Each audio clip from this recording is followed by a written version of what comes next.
Welcome to the fantasy audiobook, Batman's Owl Godfather. Chapter 21. The fleet docked at the dock, and a group of young wizards followed Hagrid to the castle. When getting off the ship, Hagrid found Neville's toad on an empty ship. Neville was ecstatic and hugged his pet tightly, fearing that it would disappear again in the blink of an eye. Catum whispered, "Do you want to make a bet on when Neville will lose his toad next time?" "No bet." Bruce followed Hagrid to the oak door of the castle without looking back. Hagrid raised his fist as big as a casserole and knocked on the castle door 3 times. The door opened and a tall black-haired witch stood in front of the door. "This is Professor McGonagall, the Vice President." "Welcome to Hogwarts," said Professor McGonagall. "The opening banquet is about to begin, but before you take your seats in the hall, you must first confirm which college you will enter." Hearing this, Bruce was furious.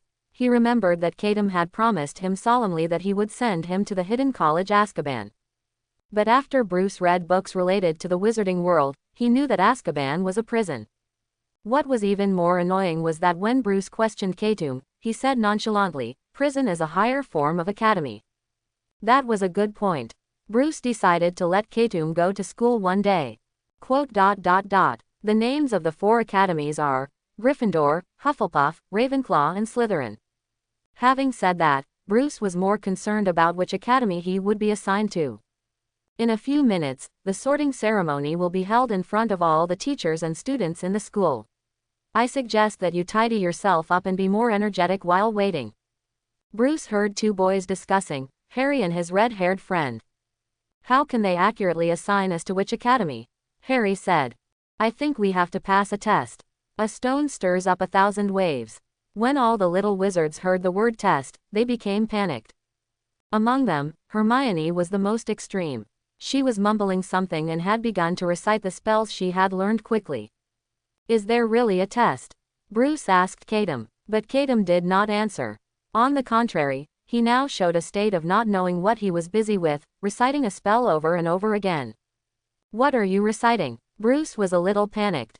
"Brain-blocking spell. Don't worry, I have to prevent the secret of our crossing from being leaked out." "What does it mean? Will someone read his brain later?" Bruce knew that Catum knew a lot of spells now, and many magics that he could not cast became very simple in his hands. Then, as Catum chanted, a very strange feeling appeared in Bruce's mind. It was like there was an invisible barrier that blocked Bruce's thoughts from leaking out. Catum blew a whistle. "Easy, you don't have to worry." "Is it okay like this?" Bruce didn't even understand the principle. In fact, it is far from that simple. If Catum and Bruce were not connected in soul, the brain-blocking spell would not work on others. But Catum would not explain these. "Now, line up in a single line," Professor McGonagall said to the first-year students, "Follow me." The sorting ceremony began. The little wizards were brought into the luxurious hall of Hogwarts. Amidst the exclamations, a tattered pointed hat was placed in front of them. The wrinkles on the hat looked like human features, very ugly features, and then he began to sing. As the singing went on, the little wizards were relieved. It turned out that there was no need to take any tests. Just wearing a hat could determine the college. Only Hermione showed a trace of regret. Professor McGonagall walked forward a few steps, holding a roll of parchment in her hand. "Whoever's name I call now, put on the hat, sit on the stool, and wait for the sorting." Hannah Abbott, a little girl, stumbled out of the queue and put on the hat. A pause. "Hufflepuff," the hat shouted. The Hufflepuff table suddenly applauded and cheered. "Hogwarts is really interesting," Catum suddenly said. "They are all children, but they have to be labeled first." Bruce was helpless. No matter what came out of the owl's mouth, the taste was different. "Am I wrong?" Catum turned his head 180 degrees again, looking like he deserved a beating. "The 4 colleges have the same classes, so why is there a need to divide them?" "Maybe it's a tradition." Bruce made up a reason casually. "It's a good tradition. When there is a problem in any college, just cut it off directly." Catum kept chattering, and Bruce couldn't stand it anymore. He grabbed the other's beak in his hand and stopped him from talking. "It's useless." Catum's voice rang in Bruce's mind again. "We can telepathically, have you forgotten?" Catum felt that he had said nothing wrong, and Bruce was too much. Even the sorting hat itself thinks there is something wrong with the sorting. In Harry Potter and the Order of the Phoenix, the Sorting Hat composed a new song, saying that he felt the sorting was incorrect, but he had to fulfill his duties and had to sort. Bruce finally had no choice. He let go of his hand and changed the subject. Which house do you think I will be sorted into? 90% Ravenclaw, but I suggest you talk to the Sorting Hat and don't go. Bruce was surprised. Can I still discuss with the Sorting Hat? Who do you think I am? Don't you have this face? Cadam said shamelessly, I have already greeted the Sorting Hat. He will respect your wishes. This is a privilege that only you can enjoy. Really? Bruce was skeptical. Why are you so sure that I will go to Ravenclaw? Because the sorting looks at the future trend, you don't meet the requirements of other colleges. Gryffindor requires courage, but you will choose to coexist with fear in the future, and even use fear as a source of strength. Slytherin requires recognition, but you are not proud of your surname and bloodline. The identity of Bruce Wayne is just a disguise of your true image. Hufflepuff requires integrity. I don't want to say more about this. For the justice in your heart, you almost do anything except not killing people. Cadam's analysis, which involves many future things, Bruce doesn't know whether it is true or not, but it sounds reasonable. Then according to what you said, I have nowhere to go except Ravenclaw. No, I hope you go to Hufflepuff. People who go to other houses all have similar core characteristics. What you need now is to meet different people. Hufflepuff has all kinds of people, which will be good for your future growth. Isn't it about seeing which house you are suitable for, but which house is suitable for you? The words are high-sounding, but Bruce remembered that he read in the book that the Hufflepuff common room is close to the kitchen. He always felt that this was the real reason why Catum wanted to go to Hufflepuff. Anyway, go to Hufflepuff, I won't hurt you. Quote. Catum sighed and said earnestly. At this moment, Catum was thinking about something completely different. Gryffindor's giant squid, Ravenclaw's crown, Slytherin's Chamber of Secrets, and the inheritance of the other 3 colleges have now been revealed. Only the Hufflepuff inheritance, the clue of the Golden Cup, is in Bellatrix's vault, and Catum can't get it for the time being. There is no other way. Catum's only choice now is to see if he can find other clues about Hufflepuff's inheritance in Hogwarts. So Bruce has to go to Hufflepuff. Hermione Granger. The list of branches is sorted alphabetically by last name and has reached G. She almost ran to the stool and hurriedly put the hat on her head. Gryffindor. Hermione looked a little surprised. She thought she would be sorted into Ravenclaw. Then it was Neville Longbottom's turn, and the Sorting Hat hesitated for a long time before finally sorting him into Gryffindor. Harry Potter. When this name appeared, the entire hall fell silent, followed by a hum of whispers. Potter, is she calling Potter? Is that Harry Potter? The legendary boy who lived came to Hogwarts this year. Harry's sorting also took a long time, but he was still sorted into Gryffindor in the end. Why so many Gryffindors? Bruce asked curiously. Catum said. It's just that someone you know happens to be assigned to Gryffindor. Don't worry, you can stand up to 3 of them alone. This sentence is indeed not nonsense. The entire 3 protagonists together just make up a complete blues. Harry is an orphan, and so is Bruce. Hermione is the master of scrolling, and so is Bruce. As for Ron, the Weasley Ron, or Wayne for short, was fine. Bruce Wayne. Finally, it was Bruce Branch's turn. Remember what I said, go to Hufflepuff. Catum emphasized one last time and watched Bruce sit on the stool. Well, a small voice said in Bruce's ear, a strange little wizard, I see a lot of academic temperament in you. You have the courage to sacrifice for justice, the loyalty to sacrifice for your companions, the talent for photographic memory, and the desire to prove yourself. Where should I assign you? This. Bruce discovered that the conclusion drawn by the Sorting Hat was completely opposite to that of Catum. Catum said he was not suitable for any house, but the Sorting Hat said he was suitable for all. I'm going to Hufflepuff, Bruce whispered. The Sorting Hat immediately asked, Hufflepuff? Oh, that's really good, but I think you can have a bigger stage, what do you think? Can you really communicate? Bruce found that although Catum was unreliable, he still had no problem doing things. He actually said hello to the Sorting Hat. I've decided to go to Hufflepuff. Okay then, I respect your wishes. Then, the Sorting Hat loudly announced the result of the sorting, Hufflepuff. The Hufflepuff table burst into applause, cheering for the new classmates. Hermione on the other side heard the news, and for some reason, she suddenly felt relieved. Finally no longer have to live in Bruce's shadow. When Bruce walked off the stage, he saw Caedum winking at him. How about it? My face is useful, right? Bruce nodded calmly. Good guy, I really have you. After all the students were sorted, Professor McGonagall rolled up the parchment, picked up the sorting hat and left. Headmaster Albus Dumbledore stood up. Welcome, he said. Welcome to Hogwarts to start the new school year. Before the banquet begins, I would like to say a few words.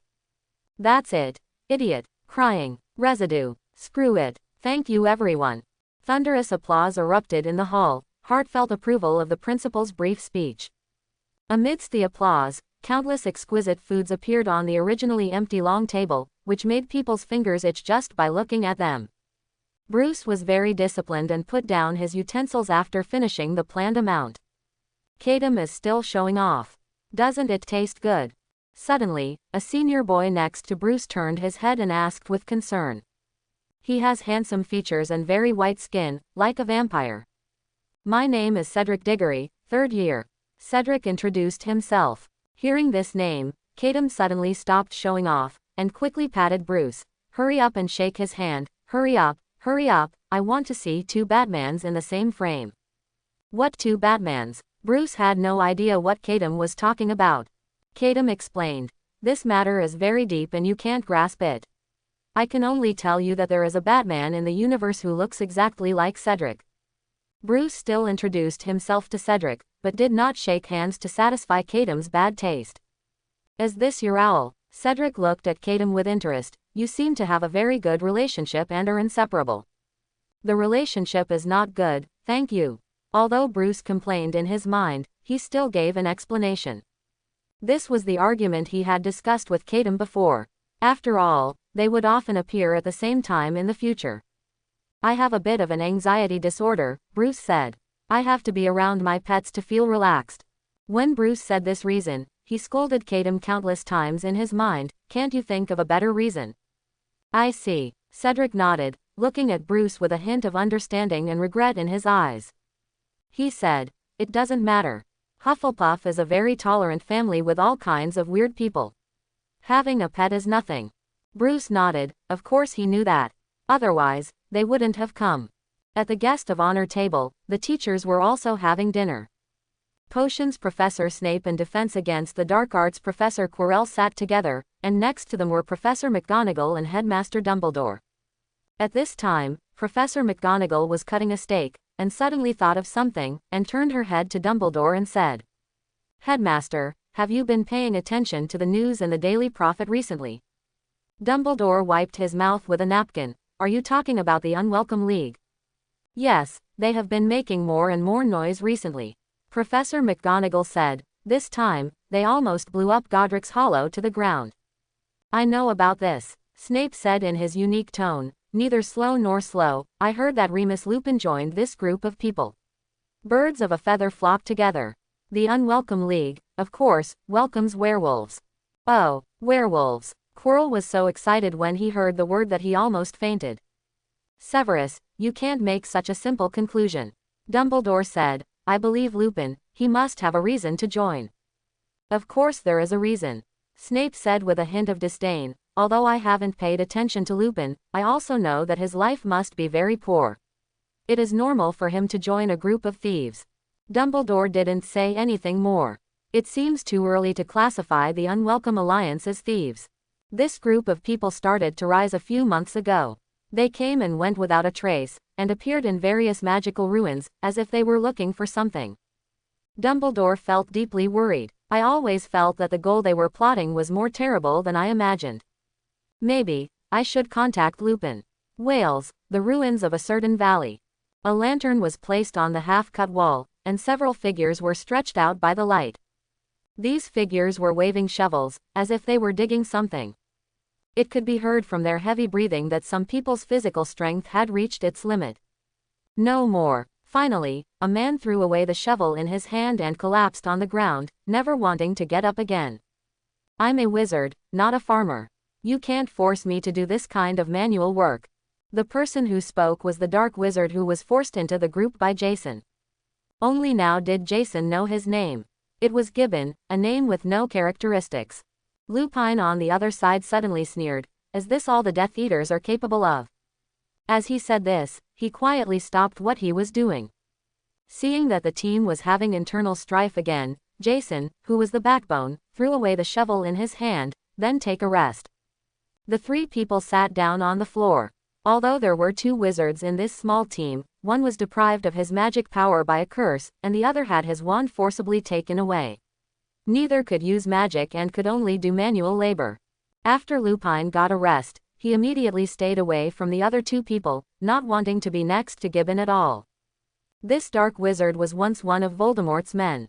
Lupin had fought against him and had a heartfelt dislike for him. At this time, Lupin didn't know that Gibbon would have a deeper fate with him in the future. In the future, Harry Potter and the Half-Blood Prince, Gibbon followed other Death Eaters and infiltrated Hogwarts School of Witchcraft and Wizardry through the Vanishing Cabinet in the Room of Requirement. He and a Death Eater named Dolphin Roll fought against both Lupin and Tonks. During the battle, Dolphin fired a killing curse at Lupin, but it missed and hit Gibbon instead. Gibbon died as a result. In other words, if the development of the original timeline is followed, Yoshimoto is Lupin's scapegoat. Do we have to do this? Lupin began to say this again when he sat down. Jason's ears felt like cocoons. Remus. He stood up and sat next to Lupin. Are you still feeling guilty about that, Dumbledore? No matter what, I can't betray Dumbledore's trust. I want to be a good person. He looked up at Jason. Although you didn't ask me to hurt others, your behavior is too extreme, and what you are looking for now is too blasphemous. We're just doing good things. Jason used the communication skills he learned from Batman to slowly break down Lupin's psychological defenses. Look at the current magical world. Is it what you want to see? Are they treating you well? Lupin didn't answer. He just murmured, Dumbledore has been very kind to me. So what if you have a great favor? Look at what you look like now. Jason's voice suddenly became louder. If he really cares about you, why do you still have nothing? You love this world, but who will love you?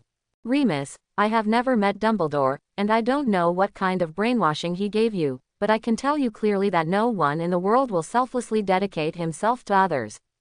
Even your adoptive father, who raised you with his own hands, will betray you and abandon you without hesitation. Jason's pores were swollen and he was breathing heavily. It was obvious that his emotions were beyond control. He calmed down for a long time before gradually regaining his composure. Remus, we are all the same kind of people, not welcome in this world, but we are also trying to survive. What you are doing now is not harming the world, on the contrary, it is bringing the world back on track.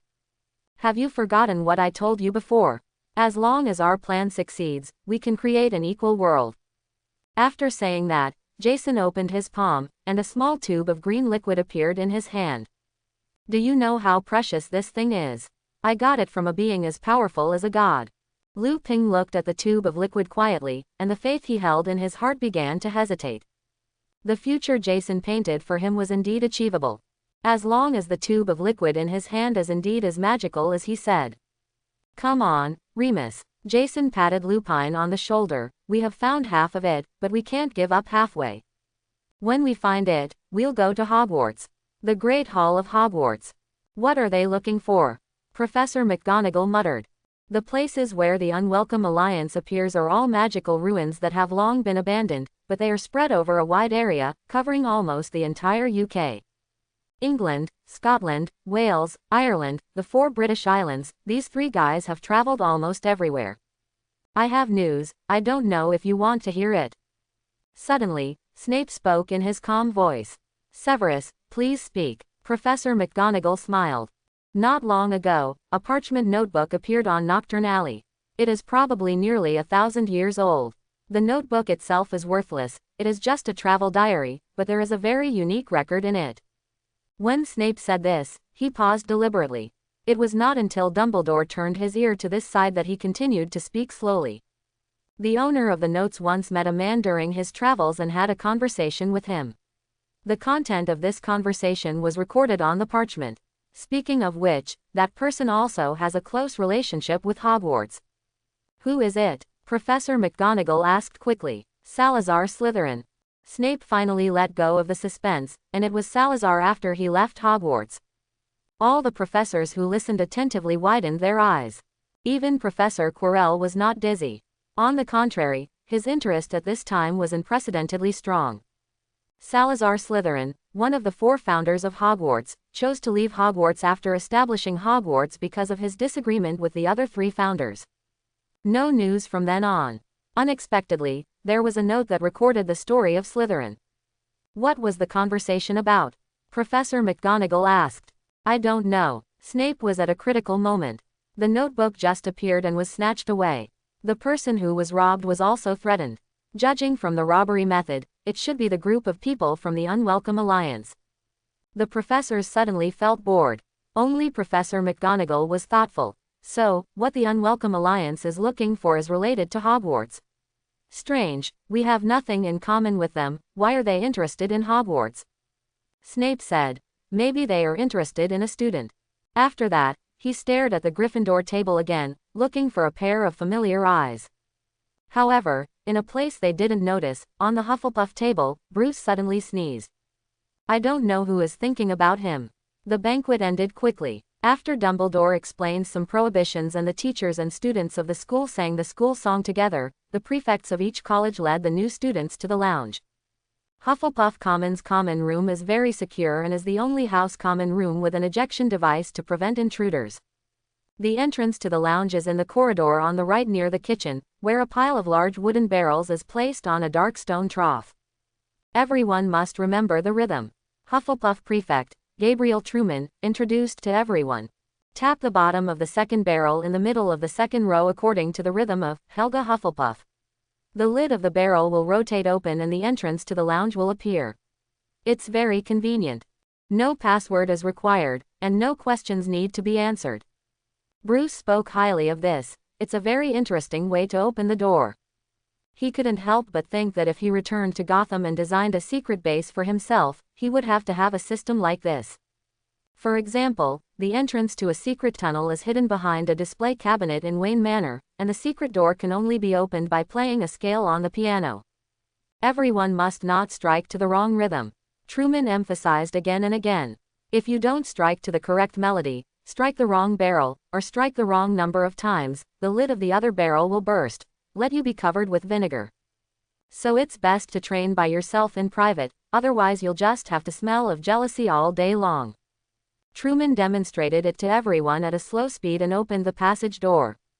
A group of young wizards followed him into the lounge. The decoration of the Hufflepuff lounge is not gorgeous, but it looks very warm. It is filled with soft armchairs and various fragrant herbs. There is a portrait hanging on the wall.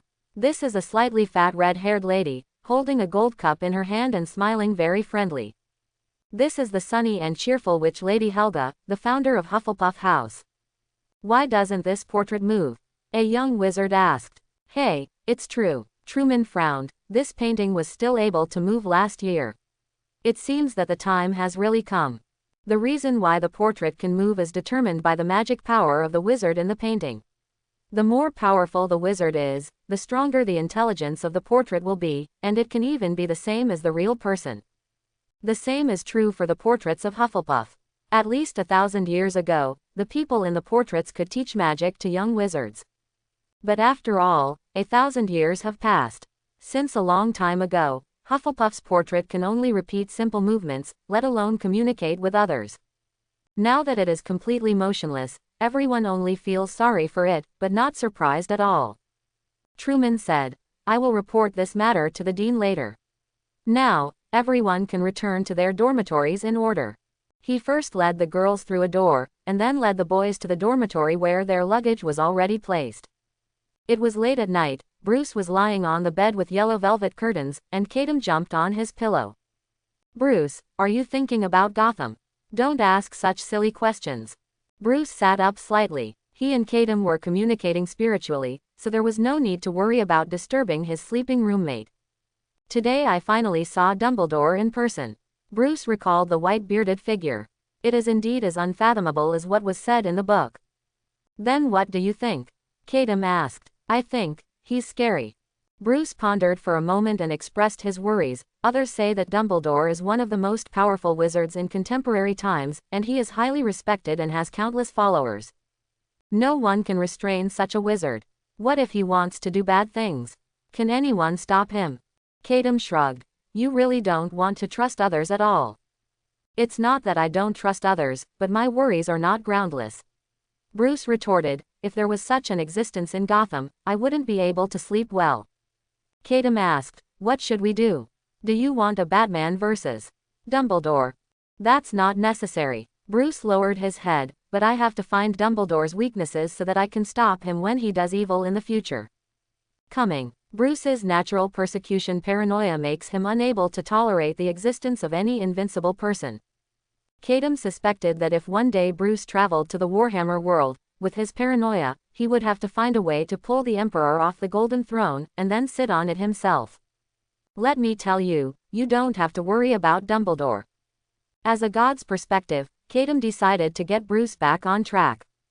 They didn't come to the Harry Potter world to be saviors, they just came to study and become stronger. Dumbledore, don't worry about him, he will die on his own. Kadam said, what you should be worried about most right now is your good fellow, Jason Todd. What's wrong with him? Bruce was stunned for a moment when he suddenly heard the name. It's been a while since I heard anything from him. He obviously shouted at me to kill him, but he never showed up after that. Bruce thought he had given up. This kid was brought up by your future self. He has the same problem as you. He doesn't fight an unprepared battle. Kadam explained, today I heard the professors talking about him, as if they were looking for something that might be used against the magical world. Unlike you, he has no no-kill policy. I'm looking forward to it now. Bruce frowned. What do you expect? I hope he can complete the big work and bring a little bit of Gotham shock to this magical world that has been comfortable for a long time. Hufflepuffs usually attend classes with Ravenclaws. On the first day of school, Bruce's class schedule included 2 potions classes in the morning, 1 herbology class, and 1 history of magic class in the afternoon. Potions class is held in an underground classroom. This place is cooler than the main building of the castle. Glass jars are placed along the wall, and the animal specimens soaked in them make people shiver. The little wizards of Hufflepuff were bullied as soon as they came to school. Professor Snape has greasy black hair, a hooked nose, and cold and empty eyes. You are here to learn the precise science and art of potion making. He started taking roll calls as soon as the class started, and then entered the teaching phase without any pleasantries. Since there's no silly waving of wands here, many of you won't believe this is magic. His cold eyes swept over each student's face, and the little wizard couldn't help but lower his head, not daring to make eye contact with him. Then Snape saw Bruce. Unexpectedly, Bruce still remained sitting upright, head held high, looking at Snape without any fear. Snape frowned slightly and continued to speak. I don't expect you to truly understand the beauty of the slowly simmering crucible emitting white smoke and bursting with fragrance. You won't truly understand the wonder of the liquid flowing into people's blood vessels, which makes people's hearts and minds blurred, magic. I can teach you how to increase your reputation, brew glory, and even prevent death. But there must be one thing, that is, you are not the stupid idiots I often encounter. After saying that, he stared at Bruce, this ungrateful student with gloomy eyes. Bruce looked directly into Snape's eyes and didn't shy away. Why not avoid it? Because I am not afraid. Kadam has said more than once that Bruce uses fear as the source of his strength. This is no joke. There is great terror between life and death.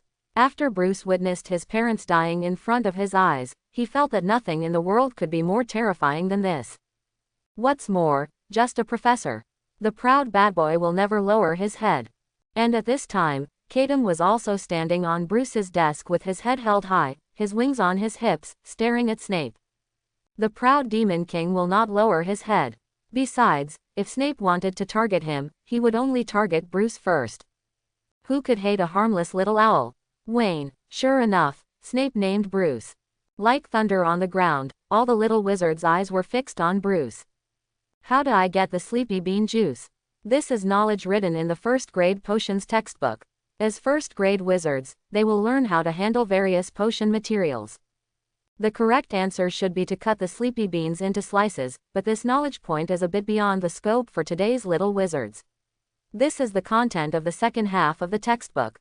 Snape held his head proudly, as if waiting for Bruce to make a fool of himself.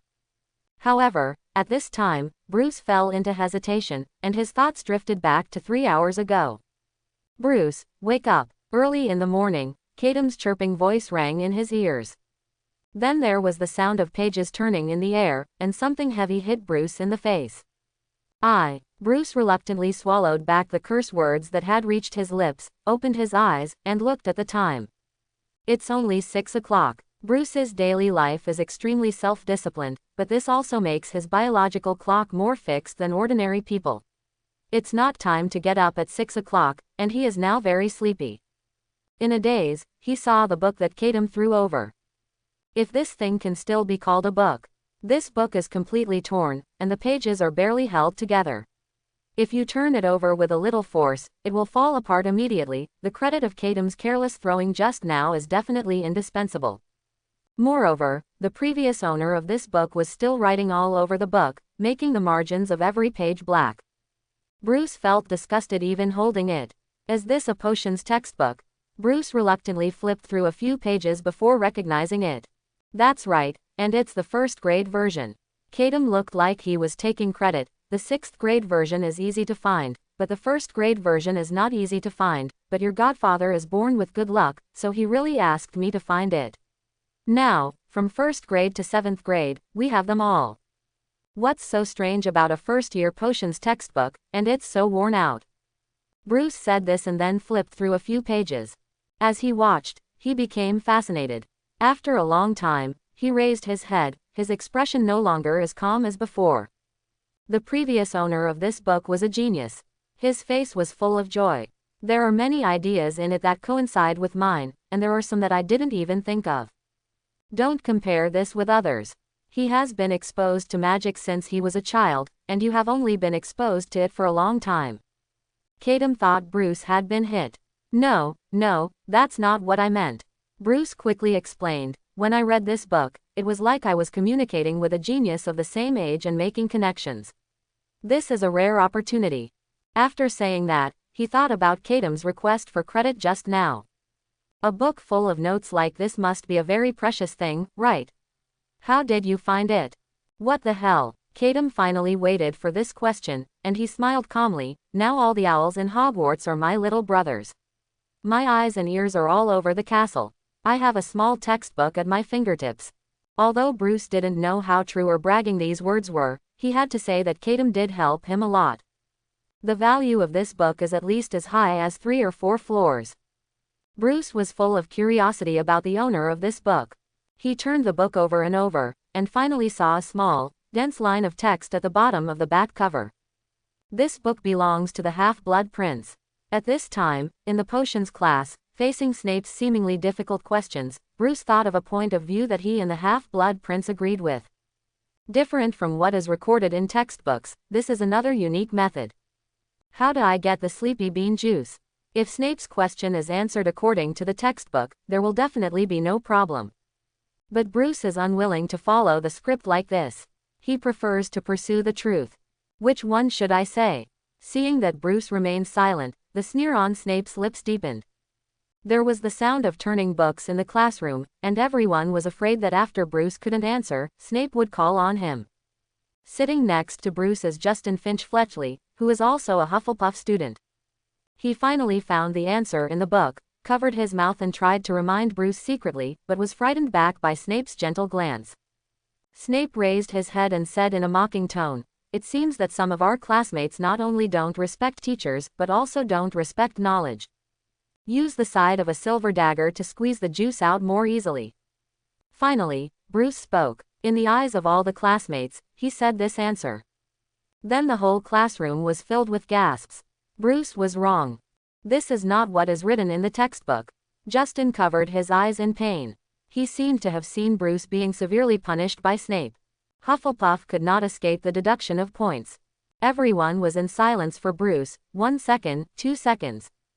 When time passed, the imagined ridicule of Snape did not come. Then everyone looked up and saw that Professor Snape, who was like a star of evil, was stunned because of this answer. "Professor," Bruce suddenly spoke, "excuse me, is there any problem with my answer?" Justin was speechless for a while. "You kid are still provoking." "Wayne," Snape finally spoke, frowning, "where did you get this method from?" "I figured it out." Bruce would never tell anyone casually, "Professor, is my answer correct?" "Very correct." "Oh no, not correct." "Oh no, very correct." Snape seemed to be in a great dilemma, repeating something right, oh no, no. Bruce did not answer according to the textbook, and it was reasonable for Snape to criticize Bruce for this, or even deduct points from him. However, he just couldn't make up his mind to deduct this point. After a long time, Snape finally raised his head and made a decision. Truth is more important than a little Wayne. The student who can think of squeezing juice out of the handle of a knife is undoubtedly a genius, even a rare one in a century.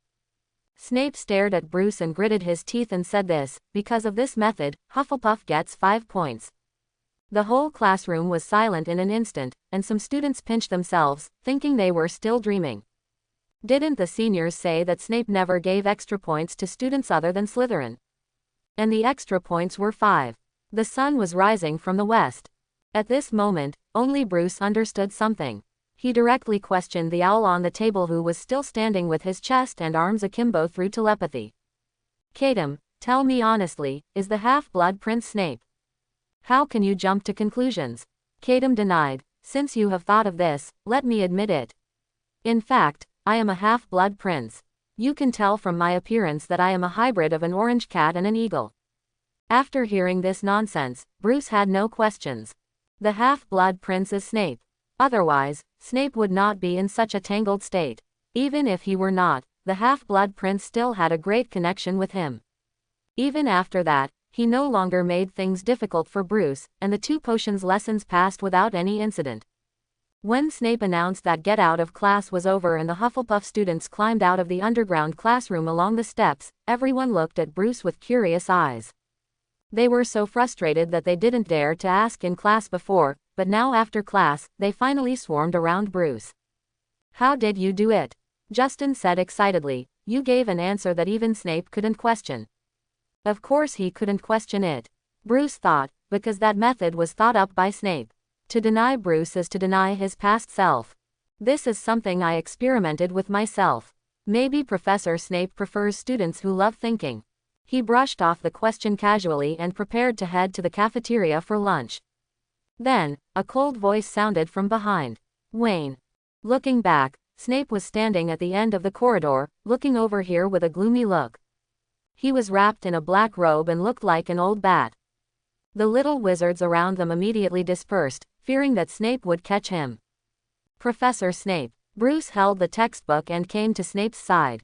Snape's expression did not change at all. "Write a paper on Polyjuice Potion, requiring no less than 12 inches. Give it to me next week." 12 inches is equivalent to 30 centimeters, which is a huge task for a first-year student. "And, Professor, is the content of Polyjuice Potion out of scope?" Bruce asked. "This is content for senior grades." "So what?" Snape's mouth curved in an ugly way. "Can't our potion genius even write a paper? Remember, if you just copy the contents of the book, I will definitely give it to you." "You failed." He was testing me. Bruce immediately understood that Snape assigned this paper just to see if he was really talented in potions. Owl Caedum took advantage of the situation and fanned the flames in Bruce's ear. "Wayne, little cloth, we are from Gotham, we don't want to lose our status. Be energetic, isn't it just a paper, we wrote it. Less hear RR." Bruce murmured in his mind that this owl must not be willing to write a word about what this paper has to do with Caedum. "In the end, I can only bear everything myself." "What, can't you write it?" Snape sarcastically asked again. Although he knew that this was a way to provoke the general, Bruce still agreed. Batboy doesn't shy away from any challenge. After Bruce accepted the assignment, Snape left expressionlessly. But Bruce was thoughtful, bowing his head and saying nothing. Caedum said to Bruce, "If you think about it, he just asked you to write a paper, not to actually refine the potion. Polyjuice Potion is difficult to brew. In Harry Potter and the Chamber of Secrets, Hermione spent half a year in the women's bathroom brewing Polyjuice Potion. I'm afraid only Harry and Ron know how mellow the taste can be. I'm not mad about the extra assignments, Bruce said calmly. I'm just thinking about how to complete this task to the best of my ability so that it can leave Snape a lasting memory. Tatum suddenly felt a chill. Snape, you are miserable, that boy is so petty. The afternoon classes were much more relaxed than those in the morning, including an herbal medicine class and a history of magic class. The teacher of the herbology class is Miss Sprout, the headmistress of Hufflepuff. She is short and fat, but always smiling, and her body is decorated with various herbs. The class takes place in the greenhouse behind the castle. The main learning content of the first grade is how to cultivate various exotic plants and fungi and understand their uses. The little wizards followed Professor Sprout and the whole class was successfully completed. But after class, Bruce stayed and asked Professor Sprout a question. Are you asking about the liquidweed? Sprout immediately became alert. Isn't this the material for Polyjuice Potion? Classmate Wayne, what do you want to do? It is a serious violation of school rules for students to brew Polyjuice Potion. No, Professor Sprout, I just have a question. Bruce pretended to be a good student and said, I heard that oozing grass can only be picked during the full moon. This is because oozing grass at other times will show completely opposite characteristics. Is this true? Seeing that it was just an academic issue, Professor Sprout put away his guard. She returned to her smiling look. Oh, this is true. The liquid grass during the full moon represents the upright magical power, while the liquid grass during the non-full moon represents the reverse position. I see, I understand, thank you Professor. Bruce thanked Sprout and left. Tatum flew behind him, already understanding what Batboy wanted to do. You read the Half-Blood Prince's book very quickly. He said, you want to make a variant of Polyjuice Potion, right? In the Half-Blood Prince's 7th grade textbook, there are some ideas for improving existing potions, including Polyjuice Potion. The original Polyjuice Potion is a potion that can make the drinker look like someone else. There is no antidote for this potion, and after drinking it, you can only wait for the transformation time to end. The Half-Blood Prince was very dissatisfied with this. In his opinion, it was an insult to his potion talent that a potion could not produce an antidote. So he tried his best to come up with a potion idea that might crack Polyjuice Potion, and wrote it in the textbook. But there was no follow-up, maybe it was not made. The Half-Blood Prince actually failed. Bruce said, he wrote a potion formula at the end, which can keep the original appearance after drinking it and will not be affected by any potion or spell. This potion can only prevent Polyjuice Potion in advance, but it cannot remove it. Quote. Speaking of this, Bruce thought of the unwillingness revealed in the handwriting of the Half-Blood Prince when he wrote the prescription. But, he suddenly said, if Snape studies it more deeply, he will find that he has actually made a new potion, and only needs to change one ingredient. The first ingredient in the process of brewing the Polyjuice Potion is the oozing grass picked on the full moon. The magic power in the right position can make people keep their own appearance. And the magic power in the reversed position will reverse the attributes of the person, such as gender. What Bruce wants to brew is a potion that can temporarily change a person into another gender, to give Snape some good memories. Tatum said. Then you must have thought about who to give this potion to. Bruce nodded. The two thought in their hearts at the same time, that is, Bruce, Snape, Tatum, Harry Potter, Bruce and Tatum stared at each other, not knowing what the other was talking about. How can you give it to Snape? Tatum retorted loudly, I don't want to see a greasy old man become a greasy old woman.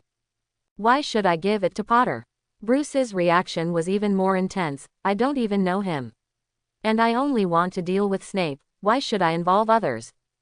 Tatum pounced on Bruce's face. I don't care, listen to me, I want to have fun. Impossible. Bruce flatly refused and waved his hand to drive away the owl. I made the potion, I can't give it to you. With the existence of the contract, Bruce didn't worry about the devil turning the table. Everything must be done in his own way. The same is true for brewing potions. Do you think you are the only one who can make potions? Tatum flew back a distance. The Demon King can do everything, I can make it too. He showed his wings, as flexible as his hands. Bruce sneered. You don't have the materials. The materials for compound potions are very expensive. Tatum retorted. You don't have them either. I can buy. Bruce finally showed his ugly face. I am the heir of the Wayne Group, and I am so poor that I only have money left. Ha ha. Kadam sneered, and his 800 eyes turned at the same time. You can buy, so I can't steal. I will steal from you, Bruce, first, and if I can't steal, I will steal from Snape. In the next few days, Bruce and Kadam, one by one, guarded against each other like thieves, and were unwilling to reveal the progress of their potion making. On Thursday afternoon, Bruce finished his class and went to the hall to eat with his books. Kadam stood upright above his head, looking down at everyone, unwilling to come down at all. Bruce also held his breath, and if you don't come down, then don't come down. I just think of it as wearing a hat. Bruce. Justin sat down next to Bruce. He first glanced at the owl on the other's head, and then whispered, "What's wrong? Are you having a conflict with your pet?" "Don't mind him." Bruce took a bite of the sandwich and chewed hard. "He's sick." "Is it not sick to give a boy who doesn't know a potion? What's the point of watching fun?" Bruce couldn't understand what Harry's transformation into a girl had to do with Snape. What kind of fun could there be? Justin smiled awkwardly and decided not to participate in the competition between Bruce and Kadam. Bruce was eating dinner while flipping through the newspaper. A piece of news caught his attention. The latest report on the illegal break-in at Gringotts. The investigation into the illegal break-in at Gringotts on July 31st is still ongoing. It is generally believed that it was done by an unknown dark wizard. The goblins of Gringotts reiterated today that nothing was stolen. The underground vault searched by the intruder had actually been emptied earlier that day. A spokesperson for the Gringotts goblins said this afternoon, "We have no information on what is stored in the vault, please do not interfere with this matter." Gringotts. Bruce thought of his previous experience in Gringotts, when a goblin told him that the vault of Gringotts was the safest place in the world. And it was stolen. It's not safe. Wait, it seems that someone also told him that Hogwarts is the safest place in the world.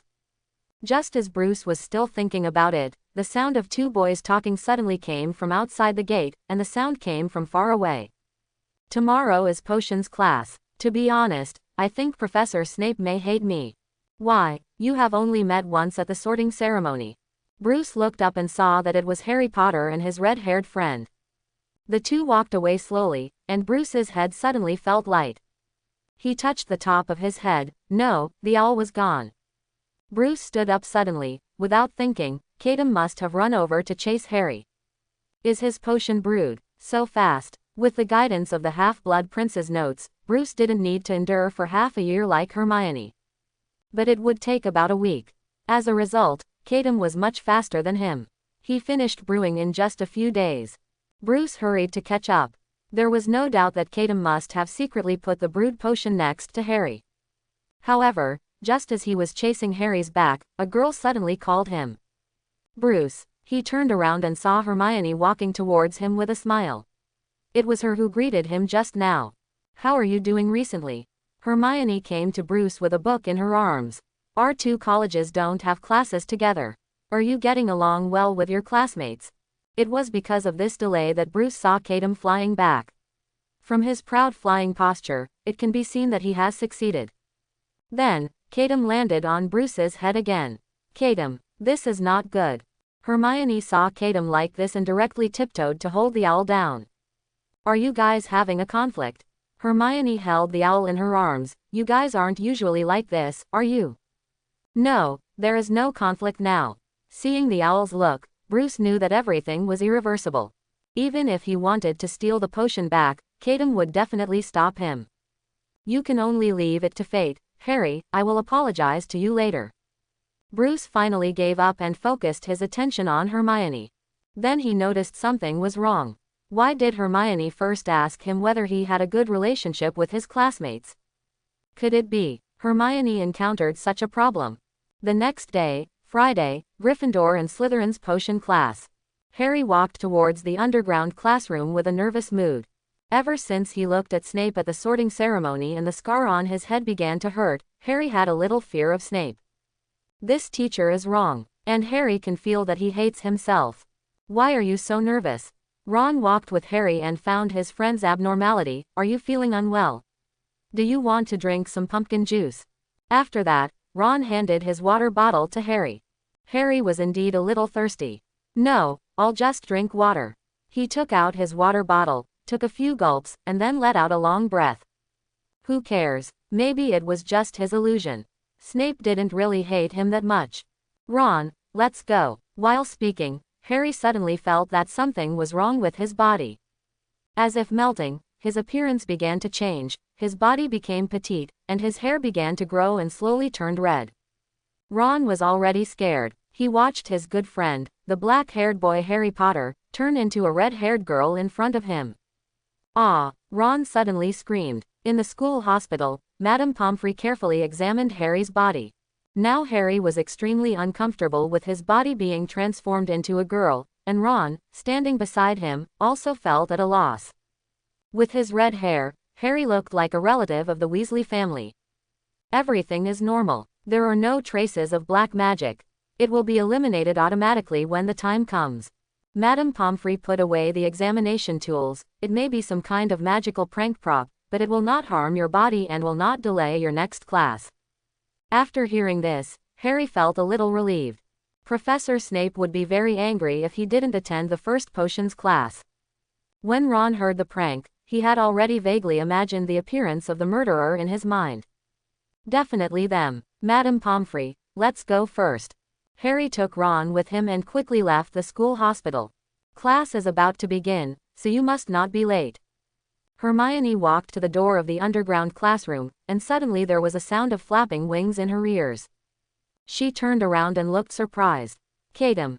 I saw the owl that had been inseparable from Bruce before, now flying here for some unknown reason. Cadem stopped on Hermione's shoulder, and Hermione touched his feathers. Why are you here? Are you still having trouble with Bruce? Hermione was helpless and said with a hint of joy, then there's nothing we can do. Just follow me for a while. She felt that she had not fed Cadem so many delicious foods in vain. Now that the owl is looking for her, it must be because she hasn't seen her for too long and misses her. Hermione walked into the classroom with Cadem in her arms. Immediately afterwards, two little wizards hurried in. One of the red-haired girls sat down next to her, breathing heavily. Great, caught up. Entering with the girls was Ron Weasley, who was in the same classroom as Hermione. Hermione looked around and didn't see Harry, who often hung out with Ron. Ron, where is Harry? Hermione frowned and said, isn't he truant? I must warn you that truancy is a serious violation of school rules. Hermione, I'm here. At this time, the red-haired girl next to Hermione timidly raised her hand. This girl's uniform had the Gryffindor logo on it, but Hermione had never seen it before. Hermione frowned. Who are you?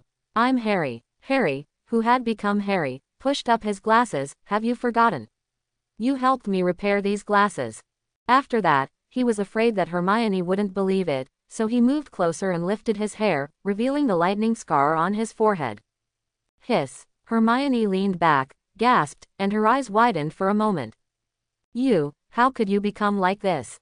Harry smiled bitterly. I was pranked by someone. Ron said he knew who it was and would take me to find them to settle the score later. This. Hermione really couldn't accept it. Even if it's a prank, it's too bad. Especially their current exchange has been heard by the little wizards next to them. Draco Malfoy of Slytherin House, already with his friends Crabbe and Goyle, covered their mouths with their hands and started laughing. This little girl is Potter. He loudly said, there's no more boy who lived, because Potter turned into a girl. Ha ha ha ha ha. His followers laughed louder. Other little wizards were also whispering and looking here from time to time. Harley lowered her head deeply, feeling embarrassed and uncomfortable. Bang! Suddenly, the door to the underground classroom was slammed open, and Snape strode in. His face was expressionless and his aura was gloomy. The entire classroom fell silent instantly. Everyone sat upright and stared straight ahead. Except for Harley, she still didn't dare to look up. We started calling names. Snape was still the same virtuous person. Without any greetings, he directly picked up the roster and started calling names. Every time a name is called, someone will answer it immediately. Until he called on the name that had already been deeply ingrained in his bones. Harry Potter, he said coldly. Oh, yes, this is our new arrival, a famous character. Then, he didn't hear the word, arrive. Harry Potter. Snape repeated. Still no one answered. It seems that our famous figure doesn't know what politeness is. Snape looked up expressionlessly. When he tried to look for the offending face, he found nothing. It turned out to be truancy. Snape sneered. Gryffindor will deduct Potter's money for his stupidity. Professor. Suddenly, a weak voice interrupted Snape's next words, I'm here. However, Snape made no response. When he heard that voice, his whole body froze in place as if under a petrification spell. Goo! Cadum jumped up and down on Hermione's desk, looking very happy. Snape's whole body was in a state of trance, and his memories drifted away to memories from a long time ago.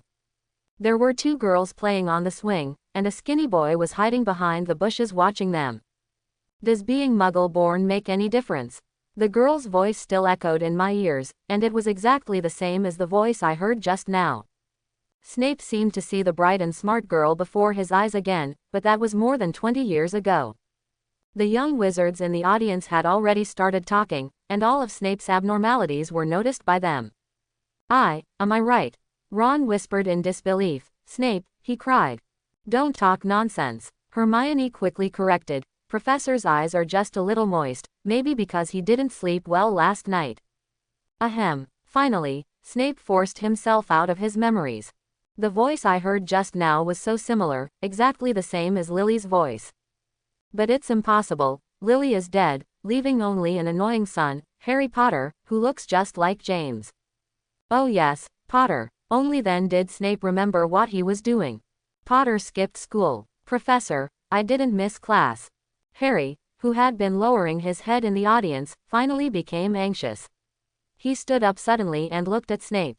Snape was caught off guard and saw the face he had buried deep in his memory. Boom! Like a bell ringing in his mind, Snape's whole body couldn't stop trembling. Is it a dream? He couldn't help but shout out a name. Lily. Goo! Cadum danced even more happily on the table, so happy that Hermione had to pin him down on the table. Don't make a sound. Although Hermione reminded Cadum, her eyes were still fixed on Professor Snape. This strange atmosphere has ignited the fire of gossip in her heart. Lily, who is it? Professor. Harry frowned and called Snape. How come I seemed to hear him calling his mother's name just now? Snape suddenly woke up. He looked around the classroom and found that he was not dreaming. But what's the matter with the girl in front of him? Now all the little wizards in the classroom are staring at Snape, with gossip fire burning in their eyes, and they really want to know who the name he just called out is. Snape must explain. He himself also discovered this and began to think frantically about countermeasures.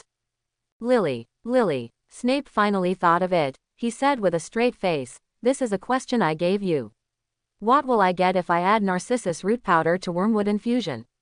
Obviously, your wooden heads didn't understand what I meant. The narcissus he mentioned refers to a lily that looks like narcissus in potion science. Swish. Hermione raised her hand almost without thinking. But Snape didn't point anyone to answer. He didn't really want to ask a question. What he is concerned about now is what happened to the red-haired girl in front of him. Why does she look so much like Lily? Only the eyes are different. She looks a bit like that annoying James Potter. It seems that you don't know the answer.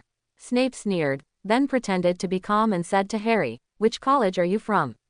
What's your name? Professor, I'm Harry Potter. Harry whispered, I was pranked and turned into a girl. Ha ha ha ha. Instantly, Malfoy and his followers laughed wildly. Shut up. Snape's tone was filled with unprecedented anger. He stared at Malfoy coldly and asked, is it funny? Malfoy's whole person was like falling into an ice cellar, no longer as arrogant as before. He shook his head repeatedly. No, it's not funny. If it's not funny, shut up. Snape said coldly, classmates should love each other. Mr. Malfoy, because of your rudeness, Slytherin will be deducted 10 points.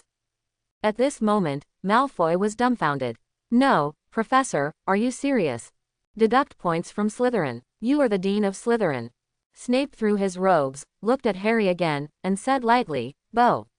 Harry, you mean, someone played a prank on you, using a spell? I don't know. Harry shook his head. Madame Pomfrey said it might be a potion, but she didn't know what kind. I see. Snape nodded. I didn't expect there would be such a good, such an evil potion. Now you understand how important the potion class is, right? The little wizards under the podium nodded one after another. Okay, since it's a potion, Harry, you stay later, I'll help you check what kind of potion it is. Snape's attitude was unprecedentedly gentle. Do you know the answer to my question just now? What will you get if you add daffodil root powder to wormwood infusion? Harry shook his head blankly. I don't know, Professor. Well, very honest. Snape nodded and said, Gryffindor gets 10 points for your honesty. Hiss. Now, everyone began to doubt whether the rumors they had heard about Snape before were true. Or was Snape actually replaced by someone else, and the one in front of him was a fake? After asking once, Snape did not end, he continued to ask questions. Let's try again. Harry, if I ask you to find me a piece of fecal stone, where would you find it? I don't know, sir. Well, very humble. Snape seemed to have heard the most correct answer. Knowing is knowing, not knowing is not knowing, a true master always holds the heart of an apprentice. Gryffindor gets another 10 points for your humility. Quote. This time, the classroom was not only filled with gasps, but also with uproar. Is Professor Snape so good? It's not like what the seniors said, that he always targeted students and only gave extra points to Slytherin. Harry, then tell me again, what is the difference between Aconitum naviculatum and Aconitum chamaejasmi? This time, Harry himself felt something was wrong. Why did he feel that Snape didn't want to ask questions at all, but wanted to hear his voice? Before he spoke, someone started to quarrel behind him. Professor, me, maybe it was because of Snape's kindness before, some students who wanted to give extra points to their college began to stir. Among them, Draco Malfoy was the most representative. He stood up from his seat, raised his arms high, and shouted for him to answer, with an even fiercer posture than Hermione. Snape suppressed his urge to curse, frowned and pointed out Malfoy's name. Malfoy grinned. Professor, I don't know. Quote, with Harry Potter demonstrating in front, how can we learn from him? Just saying that we don't know can give us extra points, it's too easy. However, the development of the matter was completely beyond Malfoy's expectations. Idiot, Snape cursed, do you think ignorance is something to be proud of? Mr. Malfoy, because of your stupidity, Slytherin will deduct another 10 points. Malfoy was stunned. Snape's scolding was extremely harsh and shocking to him. How dare you scold me? My mother never scolded me. Malfoy's mouth shrank and tears fell. Hermione bumped Ron's arm and whispered, see, this is real crying. If you want to cry, go outside the classroom. Snape said impatiently, then turned to look at Harry and changed his face again. He said gently, sit down, Harry, you did a good job today. Harry sat down in a daze. Everything that happened just now seemed like a dream. Is this Hogwarts? It's so good for me. The potion class continued, but the situation of other students did not improve. The students were divided into groups of 2 and instructed to mix a simple potion to treat boils. Snape dragged his long black cloak around the classroom, watching them weigh dry nettles and crush snake fangs. Almost all students were criticized, only Harry was spared. It seems that Harry is Snape's favorite student. You have a talent for potions. Snape stood beside Harry. He had been here no less than 5 times, and praised, I have never seen anyone who can crush snake fangs into such a creative shape. Gryffindor adds another 5 points. Okay, you continue to make potions. When Snape walked away a little, Ron suddenly put his head next to Harry. Harry, how did you do it? Perhaps because he saw Harry become a girl with his own eyes, Ron did not have any psychological burden and stayed very close to Harry. At this moment, Snape turned around suddenly as if he had eyes on his back, stretched out his wand, and moved Ron's body horizontally to a distance far away from Harry. Mr. Weasley, didn't your parents tell you that the task should be completed independently? Snape said coldly, because of your presumption, Gryffindor will be deducted 10 points. That's probably what happened. In the Hall of Hogwarts, Hermione held the owl and told Bruce what happened in potions class today. Since learning that Hermione had no friends in Gryffindor, Bruce decided to study with Hermione after school. How's Harry doing? Bruce asked. It has changed back. Hermione said. Ron is taking him now, looking for the Weasley twins all over the school. I heard that they were the ones responsible for the prank. No, not them. Bruce glanced at the owl being held by Hermione, which was the culprit. Kadum was very proud. Apparently everything that happened in potions class was a good show for him. What are you looking at? The owl said, our affairs are not over yet. If you apologize to me now, it's not that I can't forgive you. Bruce curled his lips, ignored Kadum, and instead asked Hermione a key question. What will happen after that? I mean, now that Harry has turned into a boy, will Snape still treat him like he did before? I don't know. Hermione shook her head, but Harry is now full of affection for Snape, and he has even begun to look forward to the next potions class. Then wish him good luck. With that, Bruce stopped paying attention to the issue. Since nothing big happened, Harry seemed to be enjoying it, so he didn't need to go out of his way to find out the truth. The self-study time passed quickly. It's getting late, you should go back and rest early. Bruce put away his books and prepared to return to the Hufflepuff common room. Kadum jumped from Hermione's arms and landed on top of Bruce's head. They ignored each other and returned to the previous mode of getting along. Hermione was helpless. She had fed Kadum so many snacks today, but the guy still ran away without looking back. You still have to raise the owl yourself from an early age. Okay, see you tomorrow. When Bruce walked around a corner and was about to reach the lounge, a figure suddenly stood in front of him. It's Snape. Good evening, Wayne. Snape still had the same pretentious tone. I didn't expect to meet you just by chance. Then he saw the strange shape of an owl on Bruce's head. The corners of his mouth twitched a few times, but he still didn't laugh out loud, maintaining his image. Just right. Bruce didn't expose it. Wasn't it because you blocked me at the door of Hufflepuff's common room? Snape asked, have you finished your paper on Polyjuice Potion?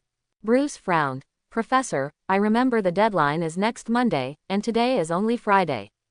I know, Snape said coldly, but I just want to see it today, don't you? Why, you won't survive next Monday. Bruce wanted to ask this, but finally changed his mind. I'm done, Professor. It's just a paper, it's easy. Bruce's original highlight was to make Snape drink the mutant Polyjuice Potion on Monday. He took the paper out of his satchel and handed it to Snape. Snape took it, browsed it quickly, and then sneered, I knew it.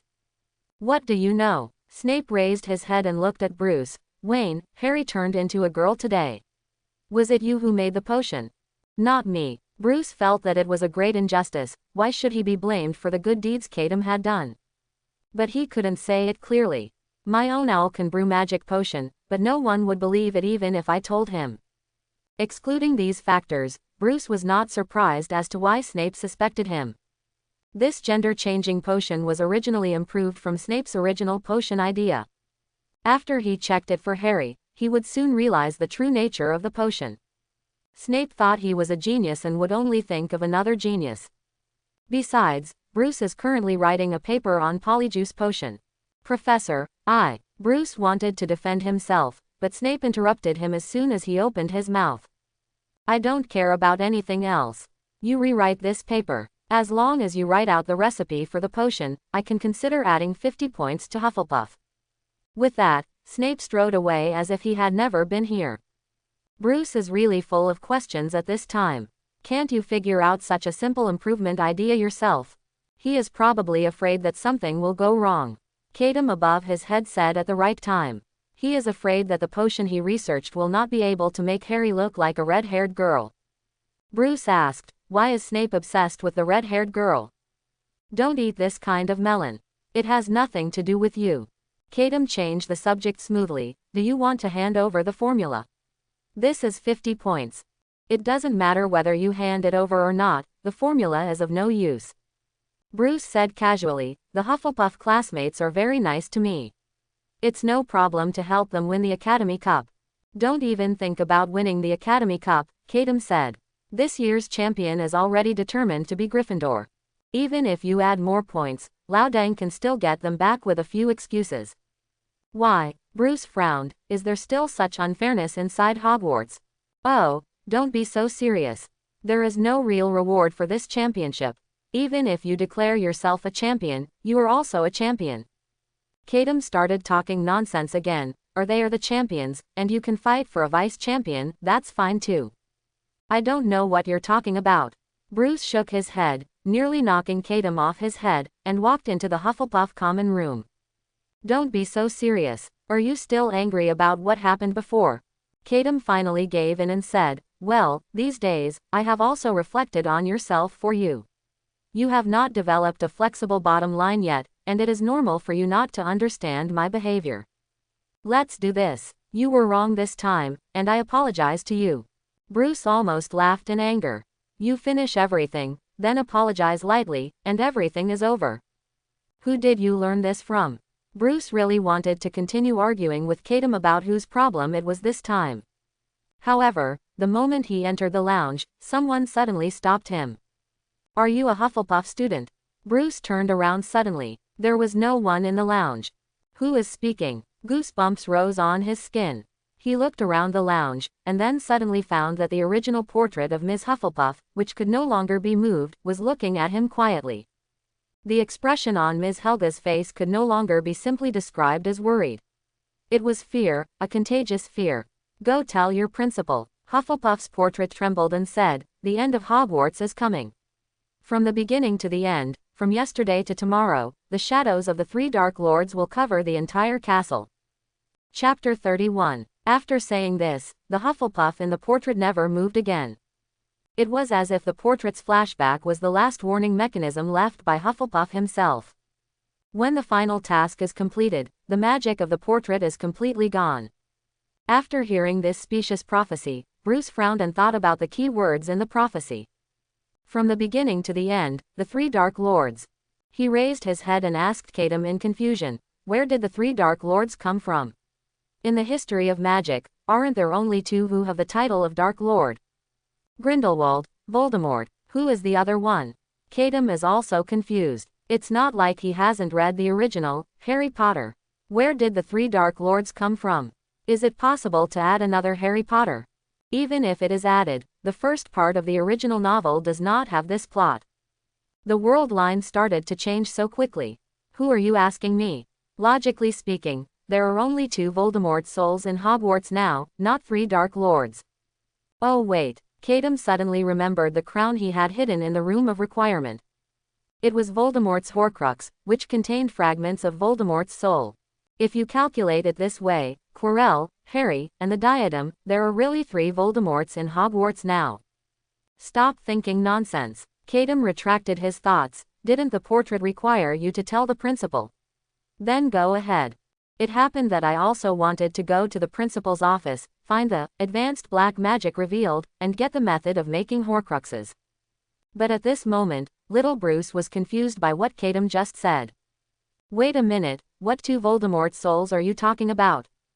It's none of your business, someone will take care of it, we are only responsible for scaring them. The owl laughed wildly, as if it had seen Loudang's solemn expression when he heard this prophecy. Bruce, come on, let's go get the old man. At this time, the little conflict between them had been completely forgotten. Katum grabbed Bruce's clothes and pulled him toward the principal's office. Bruce covered his robe and said loudly, I can't go to the principal directly, I have to go to the dean first. 10 minutes later, led by Ms. Sprout, the headmistress of Hufflepuff, Bruce arrived in front of the principal's office. Bruce, are you really not lying? Professor Sprout looked solemn. It's okay for you to joke in front of me, but you can't talk nonsense in front of the principal. I really didn't lie, Bruce said with a serious expression. It was really the portrait of Ms. Hufflepuff that said that to me. That's good. Professor Sprout chose to believe her student. At this time, she was standing in front of a huge and ugly stone monster. Lemon sherbets, she said. This was obviously a command, and the monster suddenly came to life, jumped to the side, and the wall behind it cracked in half. Behind the wall was a spiral staircase that was moving slowly upward, like an escalator. Professor Sprout took Bruce up and came to an oak door with a griffin-shaped knocker. The professor knocked on a door, and it opened automatically. No one was inside. Dumbledore has gone on business, said a portrait of the former principal hanging on the wall. I don't know when he will be back. That's it. Ms. Sprout nodded and said to Bruce, then you can wait here for a while. I have something else to do. Don't worry, the principal's office is safe. After saying that, she knelt down and touched Bruce's head with a smile, and then left. Bruce was left alone in the office. Oh no, there is an owl accompanying me. Are all teachers at Hogwarts like this? Cadem said. He remembered that the first time Harry came to Dumbledore's office was brought by Professor McGonagall, who also took him to the office and left. Bruce didn't answer. He was observing Dumbledore's office. This is a circular room with all kinds of weird magic props, and the Sorting Hat is also there. It is taking a nap. In addition, an old red bird stood on a tall gilded perch behind the door, looking at them with sad eyes. This is Dumbledore's sidekick, Fawkes the Phoenix. It will die next year and rise from the ashes. Impolite guy. Cadem shouted to Fawkes, have you never seen such a handsome and energetic owl? Fawkes suddenly felt unlucky and turned away from them. That's pretty much it. Cadem was satisfied. Then he saw a mirror sitting in the corner of the office. This is a very majestic mirror, reaching to the ceiling, with a gorgeous golden frame, supported by two claw-shaped feet. There is a line of words engraved on the top that makes no sense when read. Because this sentence needs to be viewed in reverse, it means, what I show is not your face but your desire. Hey, the mirror of Arise. Cadem became interested, flew up from Bruce's shoulder, and came to the mirror. Then suddenly, he saw several disembodied figures standing behind him. This was his relative from his previous life. Suddenly seeing this, Cadem felt a little heavy no matter how cynical he was. I wonder if they are doing well now. Bruce also came to the mirror at this time. In the mirror, he saw his parents appear behind him. Dad, Mom. Bruce was in a trance for a moment, and then he woke up immediately. No, his parents died in front of him, how could they appear here? He took a step back, not indulging in the illusion at all. Not bad. Cadem suddenly laughed. You realized something was wrong so quickly. Even a fool knows something is wrong. Bruce said with a heavy breath. Obviously, his state at this time was not as relaxed as that. Seeing his parents' faces again was very tempting to him. But Bruce was more afraid that there was something strange about this mirror. This is the mirror of Arise, which allows people to see what they desire in their hearts. Cadem explained, generally, people with weak minds are prone to indulge in it. Really? Bruce wiped the cold sweat from his head. This mirror is indeed strange. After calming down for a moment, Bruce suddenly asked, what did you see just now? Me. I saw my relatives. Cadem was a little sad, and did not hide it, wanting Bruce to comfort him. But Bruce suddenly tilted his head and asked, are you an orphan too? Otherwise, how could it be the same as what he saw? Cadem. No, can you speak? Owl never thought that this hell joke boomerang could hit him. It seems that you, like hundreds of others before you, have discovered the joys of the mirror of Arise. Suddenly, a voice came from outside the door. He was an old man with a white beard, tall and thin, with silver hair and beard long enough to be tucked into his belt, and a pair of blue eyes behind half-moon glasses. His nose was long but twisted and appeared to have been broken at least twice. He just stood in the doorway, looking at Bruce with a smile. Albus Dumbledore, headmaster of Hogwarts. Bruce didn't notice at all how Dumbledore appeared, as if in the blink of an eye, he was here. It's apparition, a magic of teleportation. Cadem explained to Bruce, but there are restrictions in the school. Students cannot use it. Only the principal has the privilege. I see. Bruce is a little excited about this ability. If he can learn it, he can appear behind others at any time, or he can turn around and disappear. He asked Cadem in his mind, when can I learn? 6th grade, it's still early. Cadem sighed, I also hope you learn it soon. Once you have the ability to teleport, we can go out and deliver food. I can't even imagine how much money we can make. The owl started talking nonsense again. Bruce retracted his thoughts and looked at the principal in front of him. Dumbledore walked back to his seat and motioned for Bruce to sit down too and stop being so formal. Bruce sat on a soft chair and answered what Dumbledore had just said. Yes, Mr. Principal, this mirror allows me to see my family. Oh, I'm sorry to hear such an answer. Dumbledore said gently, the mirror of Arise has terrible magic power. It allows us to see only the most urgent and strongest desires deep in our hearts. You are lonely inside and long for your family, so you see them standing around you. But Bruce, remember, this mirror can neither teach us nor tell us the truth. We can hold our desires in our hearts, but we cannot indulge in them. Bruce nodded. I understand, Mr. Principal. So, what do you want to say to me when you come to me this time? Dumbledore waved his finger, and 2 cups of hot cocoa appeared in front of him and Bruce. Finally getting to the point, Bruce also became serious and explained clearly what happened in the Hufflepuff lounge. Dumbledore was holding hot cocoa and forgot to drink it as he listened. His expression also became serious. Bruce, what you just said is not something to joke about. His blue eyes looked at Bruce quietly through the half-moon lenses. Did you really hear me? I heard it. Bruce nodded firmly. It was indeed the portrait of Ms. Hufflepuff who told me personally. That's right, Dumbledore muttered, lost in his own thoughts. There is no doubt that it is a prophecy, but if the prophecy is true, the meaning behind it is too terrifying. The end of Hogwarts is coming. From the beginning to the end, from yesterday to tomorrow, the shadows of the 3 Dark Lords will envelope the entire castle. 3 Dark Lords. Dumbledore felt a little headache. The second Dark Lord had not been solved yet. Where did the 3rd Dark Lord come from? And there is no clue, no idea who it is. From yesterday to tomorrow is easy to understand, representing the past, present and future. But what does it mean from start to finish? A prophecy does not repeat the same concept twice. The 2 sentences must represent different meanings. I'm afraid the old man is paralyzed. Cadem said casually, retirement is far away. Bruce. Dumbledore suddenly raised his head and looked at Batboy. What are your thoughts on this prophecy? Loudang is looking for more clues. Bruce was the first to hear the prophecy and the only one at the scene.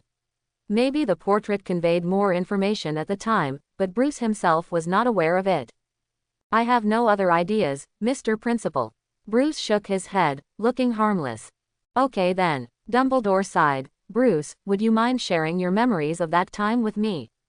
Sharing memories. Bruce frowned. What does this mean? Don't worry, it won't hurt you. It's a little magic. If you don't want to, I won't force you. Bruce thought for a moment, then agreed. Anyway, with Cadem's occlumency spell, he wasn't worried about revealing any secrets. Dumbledore smiled with relief, leaned forward slightly across the table, and reached out to touch Bruce's temple. Then, a silver thread was pulled out of Bruce's brain and put into a test tube by Dumbledore. Okay Bruce, that's it. Bruce's eyes are always looking at the silver thread in the test tube. Is that his memory? Bruce, thank you for coming all the way to tell me such important information, but it's already very late now. It's time for the little wizard to go back to his dormitory to rest. All right, now that Dumbledore has said so, Bruce has no reason to stay. He stood up to say goodbye and walked out the door with Cadem. Then, just as Bruce reached the door, Dumbledore suddenly stopped him. Bruce turned around and saw Dumbledore sitting in the shadows behind his desk. The other person's blue eyes were like a puddle of seawater, bottomless. Bruce, please forgive the presumption of an old man. He said, I understand that you grew up in an orphanage. Can you tell me which orphanage it was? Wu's orphanage. Bruce answered naturally. Okay. The expression on Dumbledore's face did not change, and he waved goodbye to Bruce. Then you should go back to the dormitory early. Goodbye, Mr. Principal. Bruce took his final leave and left Dumbledore's office. Dumbledore was left sitting silently on his chair. Suddenly, a portrait of the principal on the wall broke the tranquility. Are you doubting that child? These portraits all heard the prophecy just now and saw Dumbledore's performance. They were extremely concerned about who the 3rd Demon King was. After all, it was related to the survival of Hogwarts. I don't know. Dumbledore murmured. I don't want to doubt Bruce, but his eyes are really similar to Tom's, not to mention. He didn't finish his sentence. What's more, Bruce and Voldemort came from the same orphanage. Bruce walked down the corridor, silent the whole time. He didn't feel safe until he was very, very far away from the principal's office. Cadem, do you think there is such a possibility? Bruce said in his heart, the 3rd devil is Dumbledore. Cadem suddenly breathed an exaggerated sigh of relief. Thank you, my dear Bruce. Cadem said, I am mentally prepared to wait for you to say that the 3rd devil is me. Don't make trouble. Bruce walked towards the lounge while talking about his conjecture in his mind. Listen to my analysis. Since the prophecy has stated that a 3rd Dark Lord will appear, then the other words in the prophecy must be pointing to the candidate for the 3rd Dark Lord. In my opinion, the most crucial thing is actually the first sentence of the prophecy, from beginning to end. I have investigated Dumbledore's life. The starting point of his fame was defeating the first Dark Lord. This was the beginning, and it was yesterday. Then he fought against the second Dark Lord Voldemort more than 10 years ago. He always believed that Voldemort was not dead and would come back. This is now and today. At this point, Cadem suddenly interrupted Bruce. Wait. Cadem frowned and said, "You investigated Dumbledore's life. When did you investigate? Why didn't I know? It's less than a week since school started, and you, Bruce, have already investigated the principal thoroughly. Why? The true nature of the Bat Weirdo was exposed so quickly. You dare to investigate the principal today, what you dare to do tomorrow, Cadem can't even think about it." Bruce gave an explanation. "You investigated it when you ran to follow Hermione." "Okay, just be quiet and listen to my analysis." He continued. "The most important thing is the end and the future. Let me ask you, Cadem, what do you think is the end?" "The end is Harry Potter and the Deathly Hallows, right?" "What Deathly Hallows?" Bruce frowned. He really didn't need to ask Cadem this question, knowing that this guy didn't have a reliable word in his mouth. "The end here is the destruction of Hogwarts." Bruce vowed. "Don't you find it strange? Since he is the Dark Lord, he should be the nightmare of the entire magical world. Why does the prophecy only mention Hogwarts?" "Actually, the answer is already obvious, because the Dark Lord came out of Hogwarts, and he is the headmaster of Hogwarts himself. The end of Hogwarts is the beginning of the third generation of the Dark Lord." Bruce firmly believed in his suspicion, but Cadem shook his head. "It's a bit far-fetched." The owl said, "Your reasoning is too old-fashioned, and it doesn't make me happy." Bruce sneered. "That's because you have no brains. I felt it in the office just now. Dumbledore looked at me in a wrong way. But we can't just say that old Dang is the Dark Lord, right?" Cadem became interested. He was not siding with Dumbledore, but simply wanted to refute Bruce. Dumbledore has made so many contributions to the magical world in his life, but he has never done anything harmful to the world, right? This is a disguise. An extremely clever disguise. He even deceived himself." Bruce said with great certainty, "Did you see the hand he used to take away my memory just now? I now have reason to suspect that he also used this method on himself." Dumbledore could have removed the memory of his bad deeds in normal times and only retained the memory of being a role model for wizards, so that no one would notice anything was wrong. Cadem felt a little speechless. He felt that if he ignored Bruce and allowed him to continue his analysis, he could find countless evidence of Dumbledore's crimes.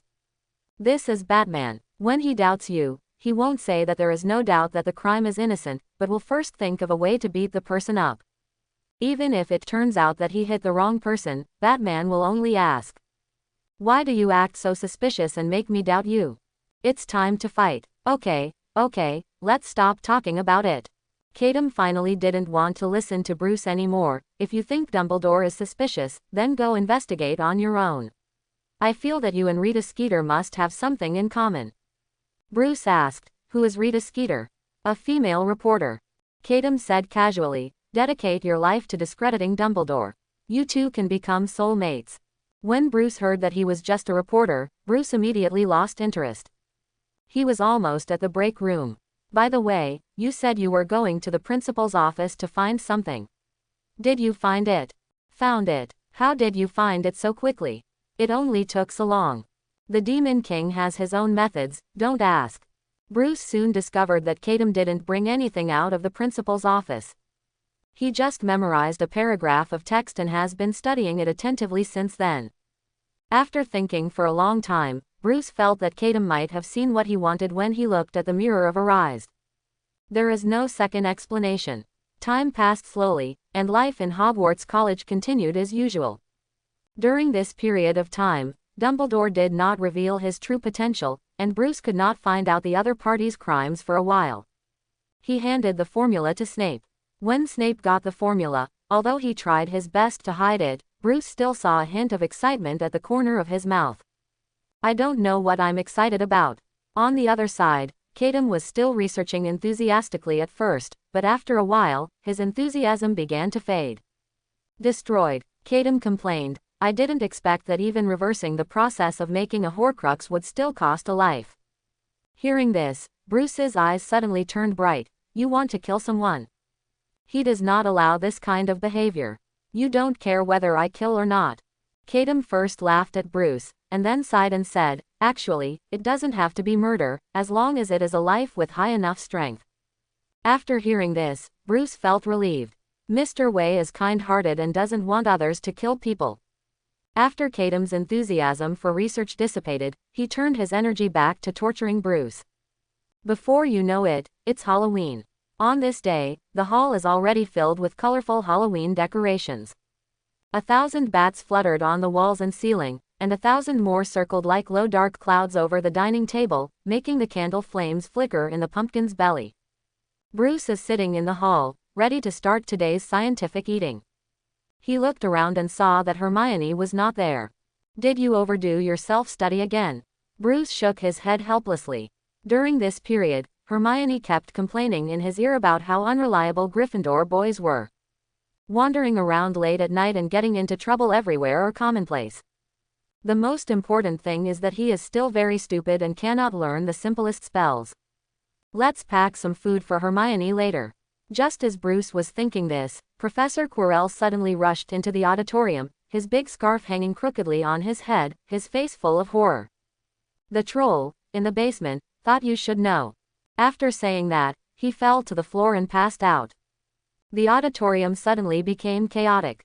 Professor Dumbledore had to make the tip of his wand explode with purple fireworks several times before everyone fell silent. Prefect, he said in a low voice, lead the students from each college to the dormitories immediately. Truman, Hufflepuff's prefect, stood up immediately. Everyone, follow me. Don't get separated, don't panic. Bruce didn't have any unique ideas. He followed Truman. He had already wanted to leave the auditorium. All the bats were flying above his head, which was unlucky. Before leaving, he also packed some food to bring to Hermione later. Why did the troll appear at Hogwarts? Bruce couldn't help but start to think about it. He first looked at Dumbledore, and then shook his head in his heart. It's unlikely that it was the principal. But, no, Bruce suddenly realized, Hermione doesn't know about the trolls yet. Hermione didn't come to the hall. If she were alone in Hogwarts, she would probably run into a troll. Bruce almost didn't hesitate, and immediately wanted to break away from the large group and go find Hermione. However, just when he turned around and wanted to escape, a calm voice suddenly stopped him. Bruce. Looking back, Dumbledore was standing quietly in the distance, smiling and waving to him. Bruce didn't understand what was going on, so he could only go there first. Mr. Principal. Bruce came to Dumbledore's side. What's the matter? Bruce, come with me. Dumbledore kept his composure and walked forward, motioning for Bruce to follow. Bruce was reluctant. He was worried about Hermione now and had no intention of staying with Dumbledore. What's wrong, Bruce? Dumbledore saw that Bruce was not following, so he stopped and turned around, his half-moon lenses shining faintly. Do you have anything else to do? Yes. Bruce nodded simply. Hermione from Gryffindor House didn't come to the hall just now, so she probably doesn't know about the trolls until now. So you just wanted to leave the team because you were worried about Miss Granger. Suddenly, Dumbledore said something shocking. He just saw it all. I saw Bruce trying to slip away alone when the crowd was in chaos, without knowing the purpose. But no matter what the reason is, it is always unsafe for a little wizard to run around in this situation. But these words caused Bruce a great sense of insecurity. What's the meaning? It was true that he wanted to leave the team, but as soon as he made a move, Dumbledore immediately noticed something unusual. It's just too fast. Bruce didn't believe that Dumbledore had great hands and eyes and always paid attention to every student. The only explanation is that the dead old man has been staring at him. Bruce concluded that Dumbledore must have something on his mind. Otherwise, why would you target yourself, a harmless first-year student? Kadam. Bruce could only ask the owl, I'm afraid I won't be able to get away for a while. Please help me find Hermione. There's no need, Kadam said drowsily. The owl never spoke just now because this lazy guy kept sleeping on Bruce's shoulder.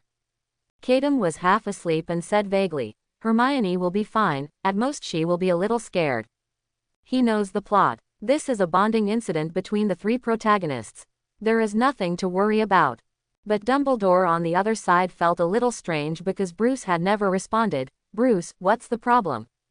Oh, no, Mr. Principal, I was just worried about Hermione. Bruce wasn't lying, but since the owl said it was fine, Hermione should really be fine. If you're really worried, we can go find Miss Granger together. Dumbledore showed a kind smile. It is also my dereliction of duty as the principal to let a student be in danger. Speaking of which, Bruce had no reason to refuse.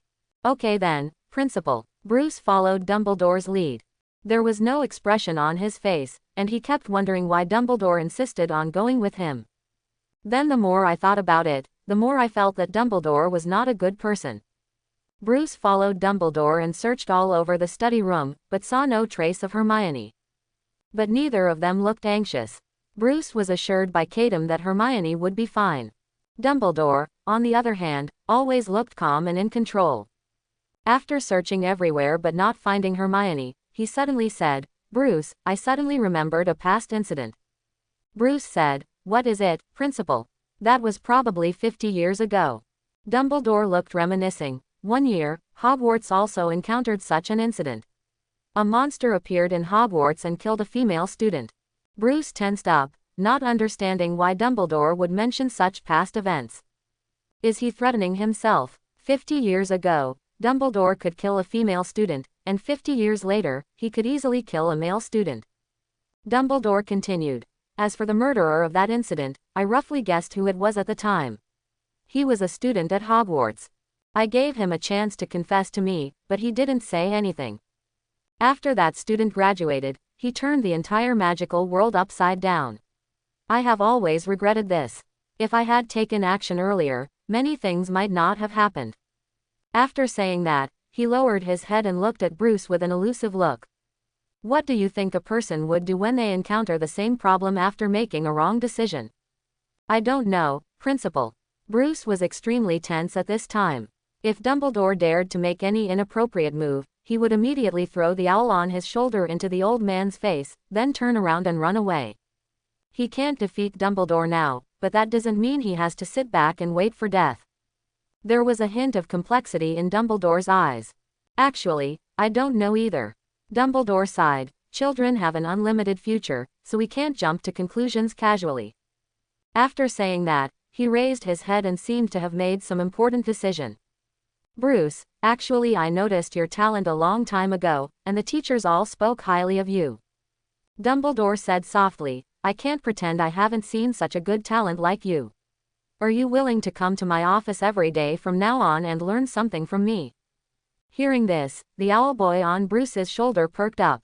If he heard correctly, Dumbledore said that he wanted to accept Bruce as a close disciple. For anyone who hesitates for a second when faced with the invitation from the legendary mage Dumbledore, it would be because his brain is filled with water. But Bruce is different. At this time, he was repeatedly confirming with Cadem, do you think Dumbledore has ulterior motives for me? Then do you still need to ask? Cadem's sleepiness had completely disappeared at this time, and this sudden development made the owl particularly excited. There are so many talented students in Hogwarts, why can't he see it and only invite you? You are not that good, right? There must be something behind this. Although Cadem was speaking for himself, Bruce felt something was wrong no matter what he heard. He moved the corner of his mouth and defended himself. Actually, I am indeed quite good. Well, that's not the point. I thought you supported Dumbledore, but I didn't expect that I also thought there was something wrong with him. Of course Dumbledore has a problem. Cadem said indignantly, there is still an unsettled account between me and him. Bruce, how can you, an owl, have any grudge against Dumbledore? Look, you were clearly present at the time, but you didn't even notice. The owl's tone was full of resentment. Do you remember the scene when we first met Dumbledore? He asked you to sit across from him, and then he conjured 2 cups of hot cocoa. Bruce remembered that he didn't drink hot cocoa. In order to maintain his physical condition, Bruce usually drank some ginger tea at most. This is Dumbledore's original sin. Cadem complained loudly to Bruce through telepathy, I was there at the time, but he didn't give me a drink. If you dare to despise me like this, Dumbledore has a plan to die. This is nothing. Bruce instantly didn't want to ask Kadam for any advice. The communication efficiency of telepathy has always been very fast, and when Bruce started to consider Dumbledore's invitation again, only a few seconds passed. "Thank you for your kindness, Mr. Principal, but..." After thinking about it, Bruce still felt that he should stay away from the old man, but before he could finish his words, he was interrupted by Dumbledore. "Don't make a decision so quickly, Bruce." Dumbledore looked at Batboy with complicated eyes. "You can think about it for a few more days. I can wait for your reply at any time." This posture is simply saying that if Bruce does not agree, Dumbledore will keep waiting. Bruce felt that this was not an invitation, but a threat. The old man has already set his sights on him. In desperation, Bruce could only delay for time. "Then I will think about it carefully, thank you, Principal." "Old thing, just wait. Give me some time and I'll figure out a way to deal with you right away." Dumbledore didn't know what Bruce was thinking. After hearing this answer, he smiled with satisfaction. That's good, that's good. He has already made a decision in his heart. "Bruce, whether you are the prophesied Dark Lord or not, I will always be watching you. In the world of black magic, there cannot be another genius wizard." At this moment, the old and the young reached a strange consensus. Then, a silver animal shadow flew from a distance. It was a cat. "Mr. Principal, please come to the women's restroom immediately." Professor McGonagall's voice came from the shadow of the cat. "There are a few students here who are in trouble." Bruce immediately realized who Professor McGonagall was talking about. "Hermione. A few minutes ago." "Please don't, Professor McGonagall, they're looking for me." Hermione stood aggrievedly in front of Professor McGonagall. "I came to see the troll because I thought I could deal with it alone. You know, because I have read about them in books and know them very well." Harry and Ron stood stunned, in disbelief that Hermione had lied to Professor McGonagall and took all the responsibility. At this time, a huge ugly creature was lying unconscious in the women's toilet. "This is a troll, taken care of by Harry and Ron." Hearing Hermione's answer, Professor McGonagall was almost mad. "Miss Granger, you silly girl, how can you think that you can deal with a mountain-sized troll alone?" She immediately deducted 5 points from Gryffindor, because of Hermione's recklessness. But in the blink of an eye, 15 points were added to Gryffindor, because of the bravery of the 3 little wizards. And told Dumbledore about it through the Patronus charm. After Dumbledore received the news, he apparated to the scene with Bruce, but the old man did not show up and just watched from the dark. The matter has been resolved and it would make the children nervous if the principal showed up again. But Bruce didn't have such worries. He rushed directly to his cousin. At this time, Hermione was covered in gray and she was in an unprecedented state of embarrassment, but she still controlled her emotions and did not show any weakness. But that all changed when Bruce showed up. Sometimes, a person can always remain brave and tenacious until she sees her trusted relatives. Hermione had been crying in the women's bathroom all afternoon because she heard Ron talking bad things about her behind her back. She thought she had run out of tears and didn't cry even after the troll attack. But the moment she saw Bruce, her mouth dropped and she started sobbing involuntarily. "Bruce," she finally cried loudly, pulled Bruce to her, and buried her head on his shoulder. Bruce was a little at a loss and didn't know how to comfort the girl. Okay, don't cry, Hermione, really, don't cry, your snot has rubbed on my robe. Anyway, everything is safe now." Professor McGonagall first asked Harry and Ron to go back, and then drove away Professor Quirrell, who was crying by the pool.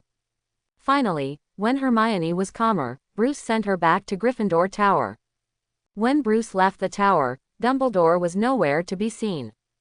Only Bruce and Kadam were left again. At this time, Bruce's mood was extremely depressed. He didn't express anything just now, but it didn't mean that he wasn't angry. He spoke first. "Kadam, why don't you speak?" The owl responded absently. "Because I'm thinking that the troll's life is also a life, and maybe it can be used as a Horcrux." Bruce frowned. "What? It's nothing, just say what you want to say, I'm listening." "Okay, then I'll say it." Bruce took a deep breath and said, "Kadam, you know, although Hermione and I have nothing to do with each other in nature, in the past nearly a year of getting along, I have regarded her as family. No one can hurt my family. Trolls don't appear in Hogwarts for no reason, someone must have put them in. Kadam, you always act like you know everything. Do you know the truth about this matter? Who is it? The owl was silent for a moment. Bruce's state at this time cannot be faked. He was indeed extremely angry. Bruce, I'll be honest with you, I know everything. The owl said quietly, but I won't tell you who it is. Why? Bruce turned his head suddenly, completely confused. Kadam remained calm. No reason, Bruce, you have done so much thinking training and learned so many detective skills in the past year. When you encounter a small case now, can't you deduce the truth by your own ability? After entering November, the weather becomes very cold. The mountains surrounding the school were gray and covered with ice and snow, and the lake was as cold and hard as tempered steel. Every morning there is frost on the ground. Bruce was wearing a black winter robe and a goose-yellow scarf representing Hufflepuff. Kadam stood on his shoulders and also wore a small scarf. He walked across the stone bridge connecting the two towers, and the hot breath from his mouth quickly condensed into ice crystals. Obviously Quirrell did it too. Bruce vowed, otherwise there is no other explanation. These days, Bruce replayed the events of Halloween over and over again, and there was one question that he couldn't get around. Who let the troll in? Except for the ghost, there were only 3 people in the hall who were not present at that time. Bruce walked forward in a hurry, Hermione, Hagrid and Quirrell. Hermione is the victim, so only Hagrid and Quirrell are suspects. Hagrid usually stayed in his hunting lodge, but Quirrell later ran into the hall to report the news. Strictly speaking, neither man had an alibi. Of course, if you add the prankster, there will be one more suspect, Peeves. As for the house elves who had been staying in the kitchen, they were not within Bruce's suspicion for the time being. Bruce and Peeves had cordial and friendly exchanges these days. For the sake of the Supreme Wand, Peeves swore tremblingly that he had not let the troll in. Moreover, Peeves helped Bruce rule out a suspect. Hagrid spent Halloween deep in the Forbidden Forest, calming the frightened magical animals. There has been some instability in the Forbidden Forest recently, Peeves explained. The unicorns are very scared, as if someone wants to harm them. Of course, I swear, this is not my fault. With Peeves' testimony, there was only one suspect left. Quirrell. Bruce had long disliked Quirrell. As a teacher of the Defense Against the Dark Arts class, Quirrell's teaching ability can be said to be completely unqualified. He teaches useless things, Bruce once commented. After hearing these words, Kadam looked Bruce up and down, then nodded and said, "It is indeed useless." And Quirrell always smelled of garlic, which Bruce couldn't stand. Now he finally had the chance to attack Quirrell. There was a Quidditch match at Hogwarts today, Gryffindor versus Slytherin, and all the teachers and students of the school gathered on the pitch, where Quirrell could be found. I have suspected for a long time that Quirrell might be Dumbledore's black glove. Bruce said to Kadam, otherwise I can't explain why such a person can become a Defense Against the Dark Arts teacher. If you want to become a teacher, you should accept various assessments. It is obvious that Quirrell is not qualified. But why was he still hired? How on earth did he pass Dumbledore's interview? The answer is obvious. Loyalty. Quirrell used his unparalleled loyalty to gain Dumbledore's trust, and finally stayed at Hogwarts. As long as there is something wrong with Quirrell, it means there is something wrong with Dumbledore. Bruce was confident and headed to the Quidditch pitch. Quidditch is the most popular sport in the wizarding world, but Bruce has little interest in it. Because after reading the rules of Quidditch, he still had an idea that remained unanswered. According to the rules, Quidditch does not limit hitting people with the ball, nor does it limit crowding. It can even be double-teamed 2-on-1 to force a change of direction. The most important thing is that even if a player is injured, no other player is allowed to replace him. Unless the game lasts for several days, substitutions are allowed to allow players to take a nap. That being the case, Bruce didn't understand. Why don't the two teams just fight each other after taking the field? After crippling all the members of one team, doesn't the other team just score however they want? Unconsciously, Bruce came to the Quidditch pitch. At this time, the game has begun, the atmosphere is in full swing, and the winter chill has been completely dispelled. It seems that all the teachers and students of the school have come to the stands around the Quidditch pitch, and some seats have even been raised into the air. In the stands, the Gryffindor students were particularly excited because this year's first-year Harry Potter was admitted to the Gryffindor school team as an exception. Harry was a gifted player and it was said that he could dive 50 feet and catch a ball in flight. This kind of person is exactly what the Gryffindor school team needs, because they have not won the championship for 4 consecutive years. This year is the most promising year. Harry carries the hope of the entire Gryffindor house. According to the original work, Malfoy, who joins next year, will not have this treatment. Because Slytherin was already the champion before he joined. Bruce stood outside the field, looking for him in the stands, and soon found Quirrell in the stands. The other party was standing next to Snape, staring straight at the field, mumbling something, not knowing what he was doing. Suddenly, there was a chorus of exclamations in the stands, as if something unexpected had happened. Bruce looked towards the field and saw Harry in the sky, holding the broom handle tightly with both hands and clamping it tightly with his knees. The broomstick was swinging as if it was desperately trying to throw him down. Bruce frowned. This is a curse. Someone is casting a curse on Harry, trying to make him have an accident. The Gryffindor stands were already in chaos, and every time Harry's broom moved, they exclaimed. They could only worry, but they could do nothing. It's Quirrell. Bruce immediately determined the reason. He saw Quirrell casting a curse just now, and it must be him. I didn't expect that I would encounter such a situation just by coming to take a look. Obviously, no one noticed Quirrell's little move, which was a change caused by Cadam's prank. According to the original storyline, Hermione accidentally rescued Harry because she suspected Snape and thought he was casting a curse. And this suspicion came from Snape's previous targeting of them. But now, this targeting is gone, and Snape's attitude towards Harry can be described as spring breeze. Even recently, Bruce heard that Snape found a special spell with powerful power and wanted to teach it to Harry. There is only one premise: this spell can only be learned by girls. So when Harry was learning this spell, he had to drink Snape's special potion and temporarily turn into a girl. In this case, Hermione would not suspect Snape at all. As Quirrell so brave? Bruce suddenly frowned, feeling something was wrong.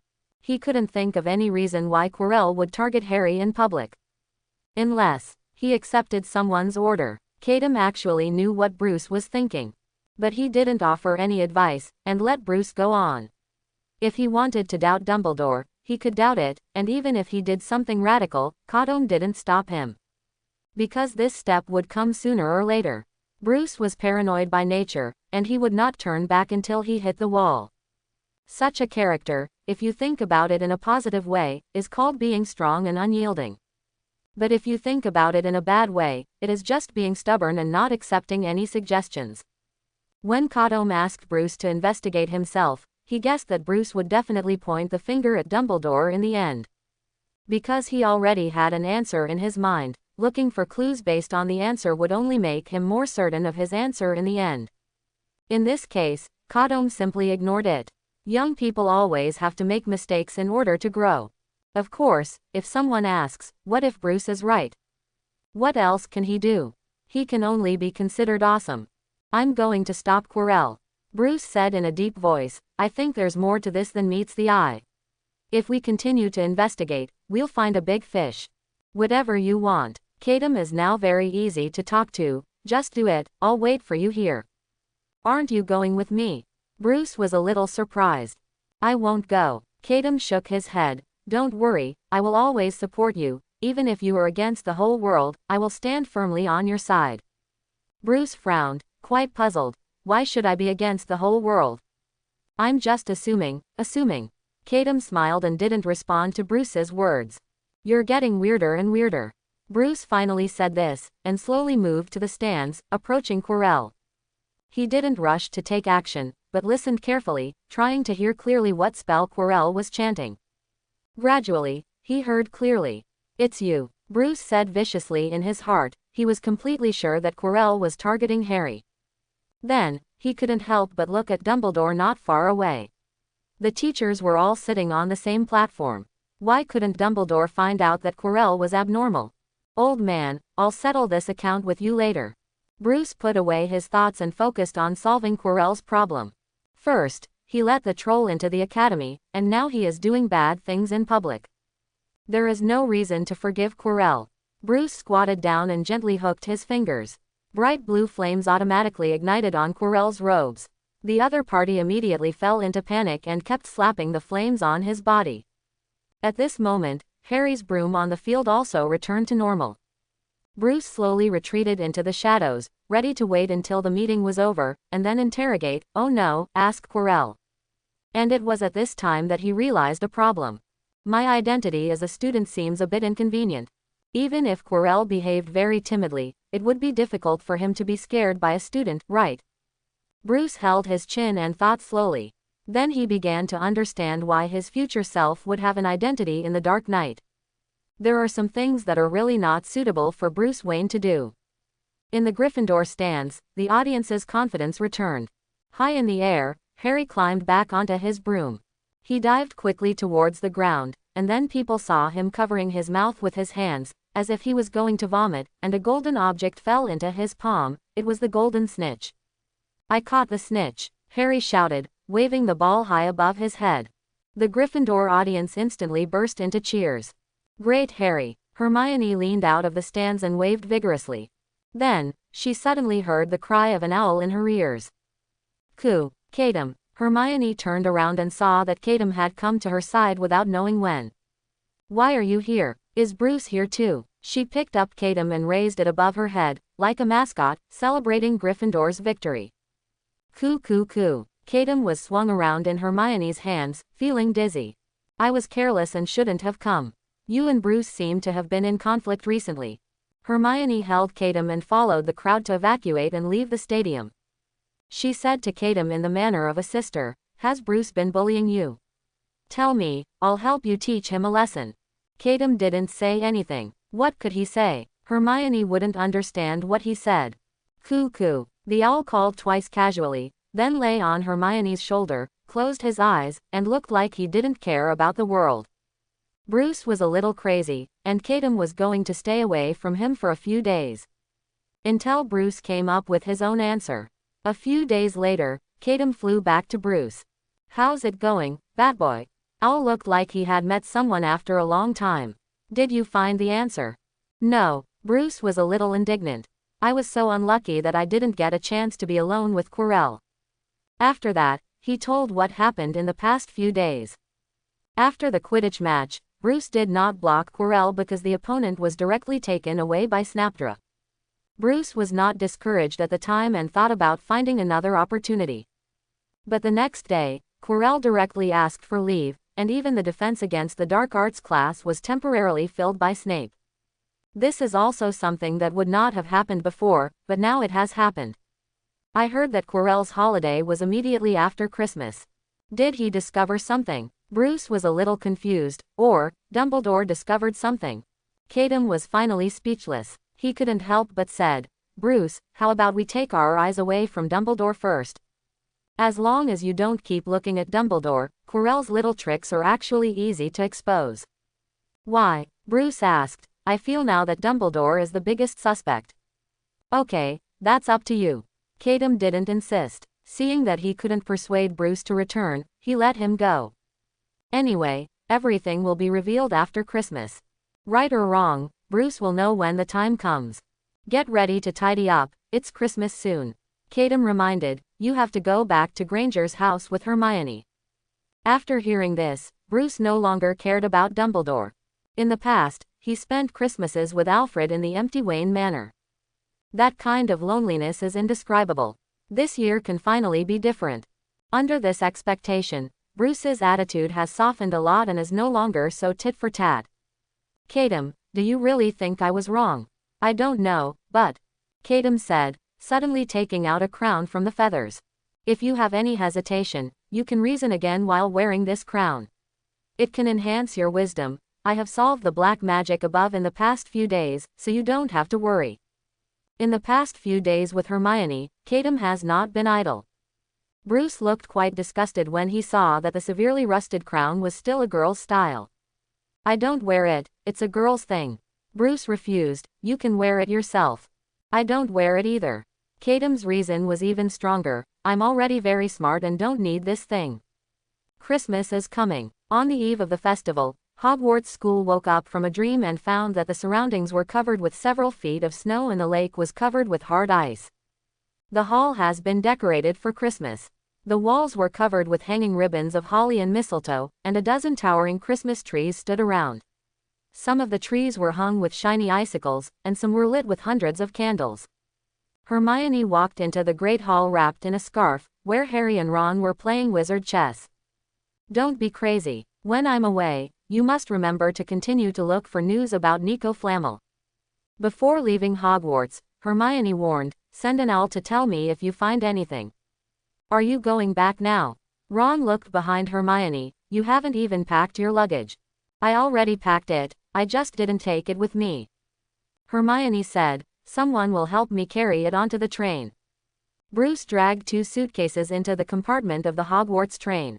Outside the car window was a vast expanse of white, completely different from the scenery when we arrived. Hermione quickly found him and sat across from him. As soon as she sat down, she brought Katem to her side. Bruce noticed something unusual. "Why do you look a little worried?"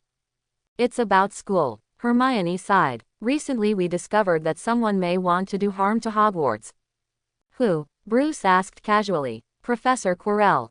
Bruce immediately sat up straight. "Tell me more." "It happened before Halloween." Hermione had nothing to hide, so she told Bruce everything about the midnight duel between Harry and Malfoy before Halloween and the discovery of a 3-headed dog guarding the trapdoor. Harry said that the 3-headed dog guarding may be something Hagrid took out from Gringotts. "You should remember, right, the news about the attack on Gringotts?" Bruce nodded. Of course he remembered. But he was a little confused. "What does this have to do with Quirrell?" "Because Harry saw it," Hermione explained. "Harry saw the scene where Snape warned Quirrell. On the day of the Quidditch match, Harry felt that Snape was a good person, so Quirrell, who was warned by Snape, must he's a bad guy." Just for this reason, Bruce was a little disappointed. He had expected to hear some new clues. Hermione continued.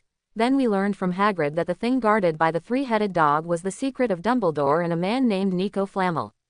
Now we are looking for Nico Flamel." "Who?" "He is particularly mysterious." "Alchemist," Bruce suddenly said. "Didn't you read the book, Ancient Magical History?" Nico Flamel was introduced in the book.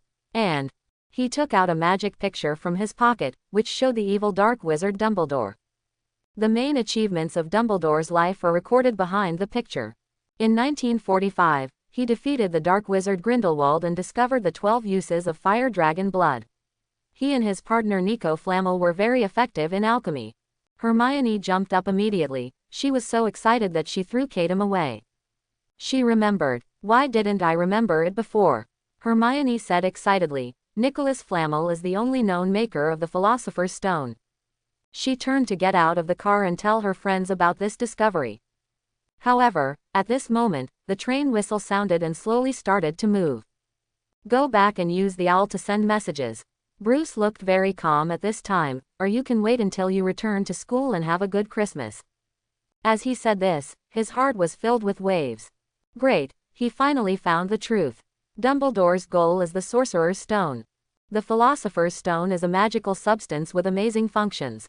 It can turn any metal into pure gold, and it can also create an elixir of life, making those who drink it immortal forever. Dumbledore is already very old and he wants immortality, which Bruce can understand. But the Philosopher's Stone belonged to Nico Flamel. In order to maintain his image of being aloof and indifferent to life and death, although Dumbledore could put the Philosopher's Stone in the school, he could not keep it for himself. What to do? Just let Quirrell do it. The theft of the Sorcerer's Stone was Quirrell's responsibility and had nothing to do with Dumbledore. Bruce held his excited hand, already knowing what he was going to do. That is, after returning to school at Christmas, wait quietly for Quirrell to take action, and then catch him. His heart was surging here, but Katem on the other side couldn't help but cover his forehead with his wings. That's it, that boy's logic is self-consistent. At this time, each person and bird were immersed in their own thoughts and did not pay attention to the picture in Bruce's hand. Dumbledore in the picture quietly listened to the entire conversation between Hermione and Bruce. Then he turned around and left the picture.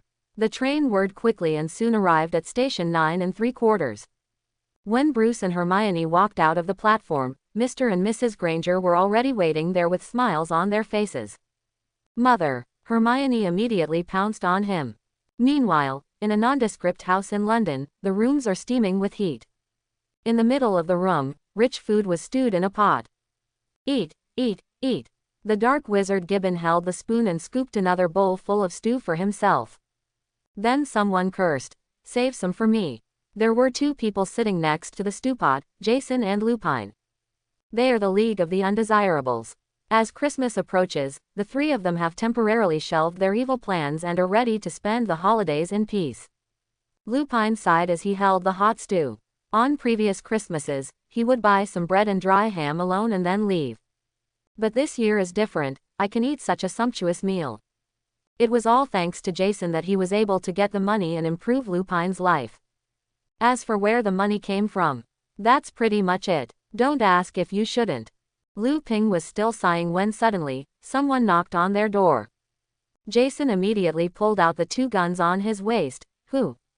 Excuse me. The originally locked door was suddenly opened, and a strange, large-headed figure walked in. When he walked into the room, Jason realized that this man did not have a big head, but that his head was covered with bandanas.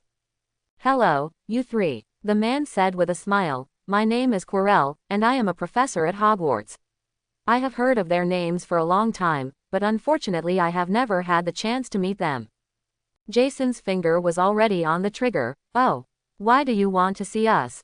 "Because I know that the three of them are doing something big, and I am very interested in it." At this time, Quirrell was no longer the stammering, timid person he was in school. "I really want to cooperate with the three of them." Jason sneered. "What can you do?" "There are many things I can do," Quirrell said. "For example, open the door to Hogwarts for 3 people." For a moment, there was silence in the room.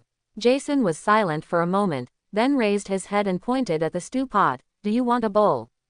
Christmas flies by. Bruce returned to Hogwarts after a long absence, and this time he returned to school with a few more things in his luggage. "What do you think of this?" In the dormitory, Bruce showed a design drawing to Katum. The picture shows a black suit, which is the most classic Batman image. Katum became interested. "Did you draw this?" Bruce nodded. "I have discovered since the last Quidditch match that some things are not suitable for doing openly. It just so happens that you said that I will become Batman in the future.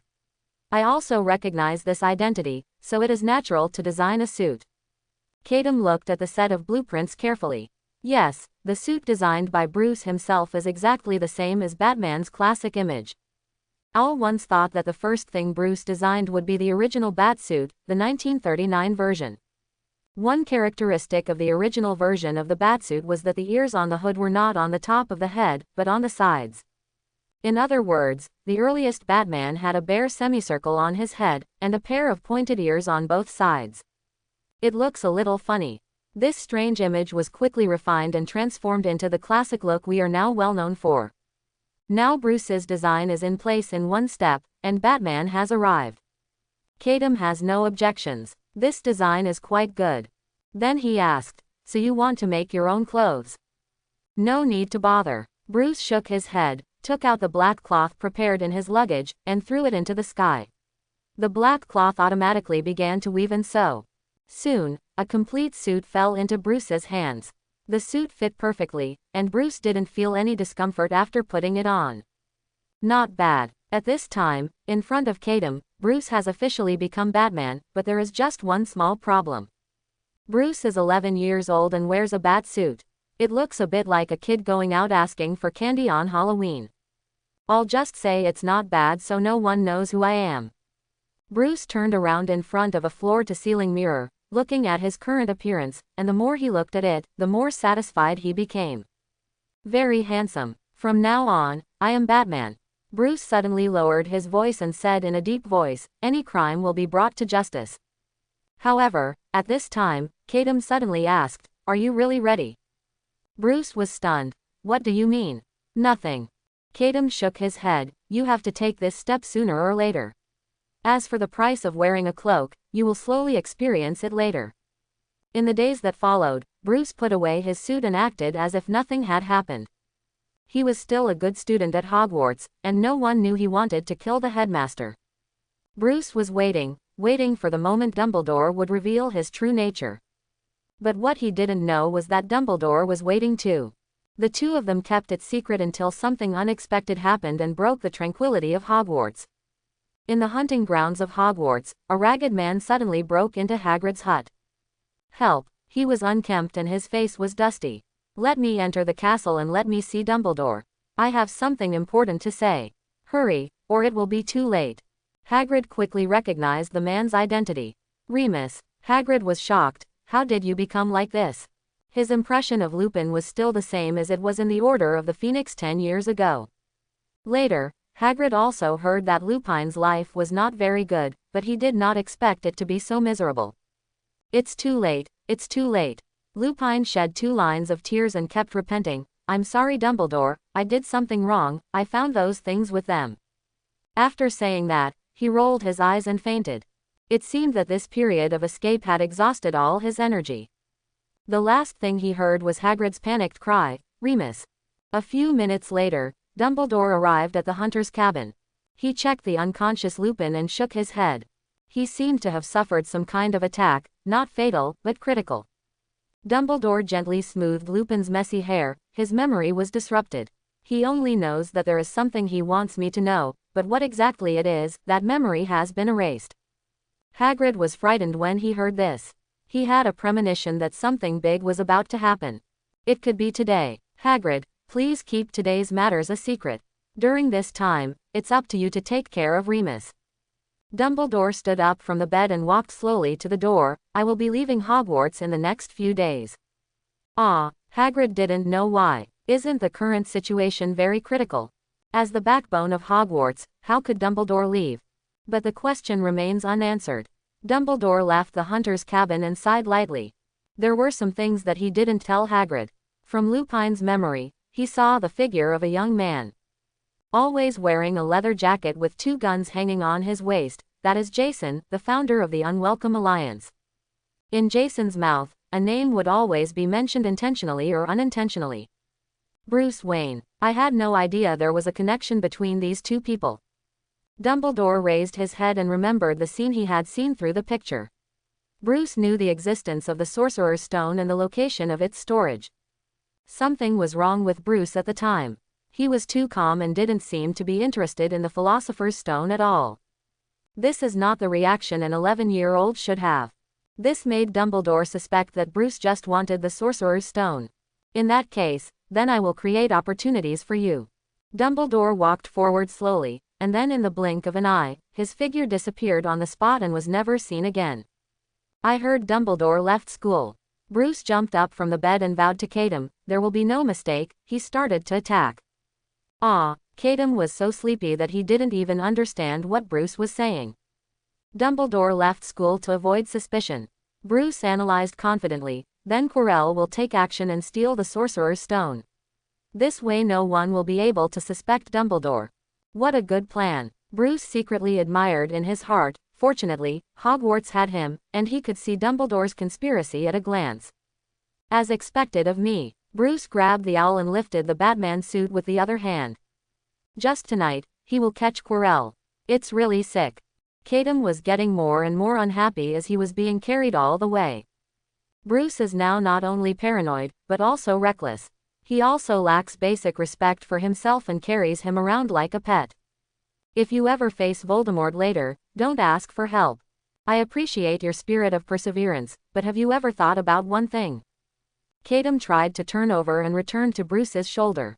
Your previous reasoning was all based on the premise that Dumbledore was a bad guy.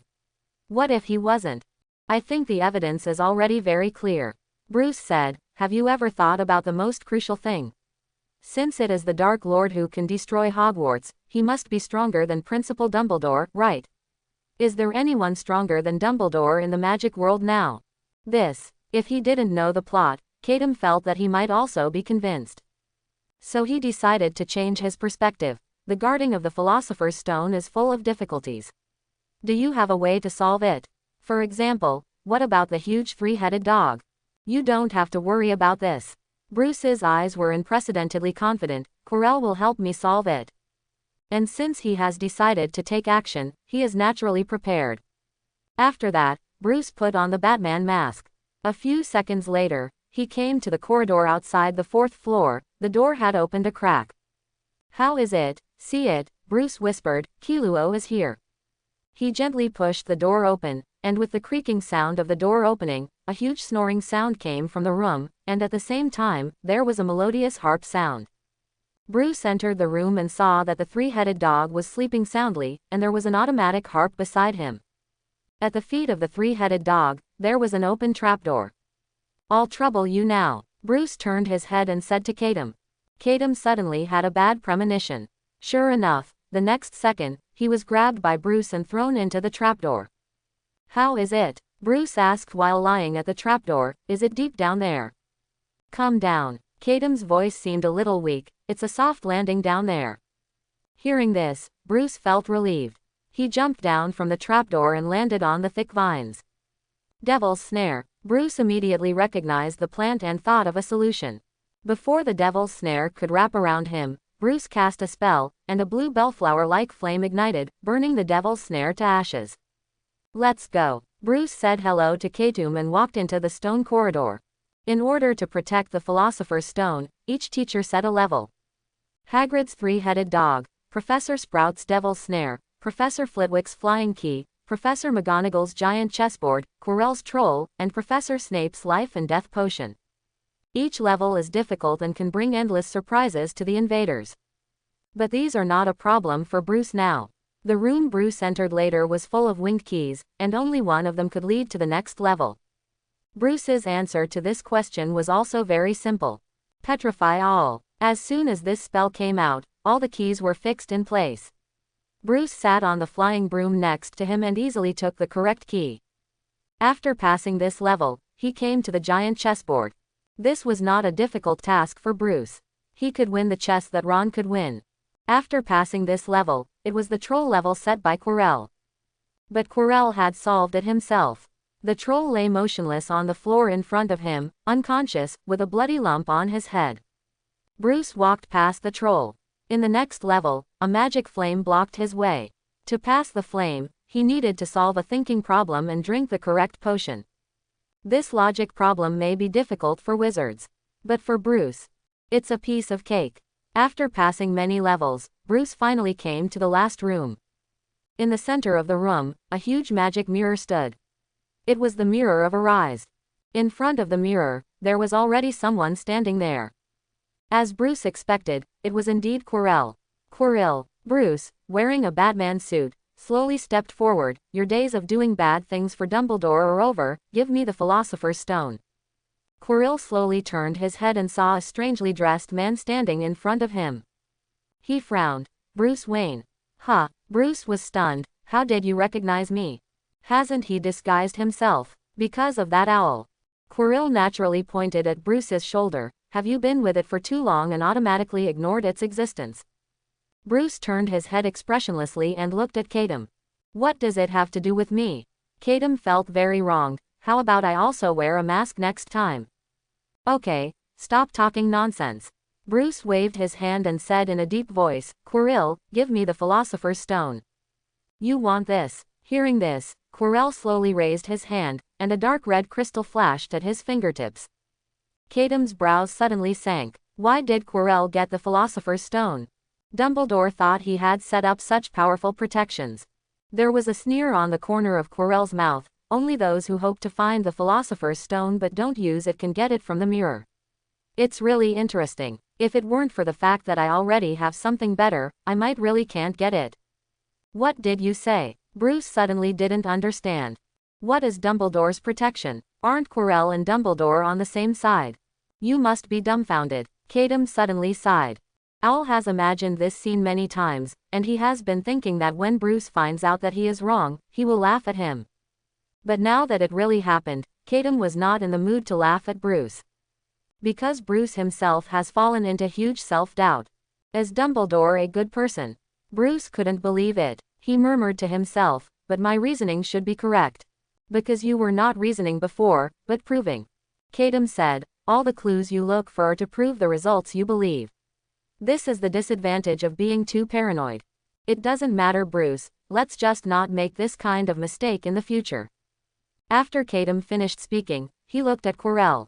If nothing else, the changes in this guy were brought about by Jason, right? It seems that this time, little Bruce alone cannot survive this crisis. Why did you stop talking all of a sudden? Quirrell said to Bruce with a sarcastic face. You are also cautious enough. You have cast 17 protective spells on yourself. For a moment, I really can't do anything to you. But it doesn't matter, you were never my target in the first place, and someone will naturally deal with you later. My real target is Dumbledore. Today, he will die. After saying that, Quirrell tapped his finger lightly, and the magic stone in his fingertips turned into countless crumbs. I don't need this anymore. As soon as he finished speaking, he apparated and disappeared from the room. At the same time, the original entrance began to close as if it was alive. Bruce was completely locked underground. Cadem. Bruce suddenly squatted on the ground, hugging himself into a ball. He lowered his head, not wanting the owl to see his tears. His confidence was completely shattered. Am I useless? His voice was trembling, and he was already crying. I thought my reasoning was fine, and I was well prepared, and I could easily get the magic stone. He also specially put on Batman's suit, looking like a clown. Don't say that, it's nothing. Cadem landed on Bruce's shoulder again and patted his head. You are still young and it is impossible not to make mistakes, but it doesn't matter. I just watched you make mistakes on purpose. Bruce slowly raised his head, a little confused. Because only in this way can you truly grow into Batman. Cadem flicked the feathers on his head confidently. Relax, it's just a setback. With your owl godfather here, no matter what the crisis is, I can give you the answer. I hope everyone will support it and subscribe more.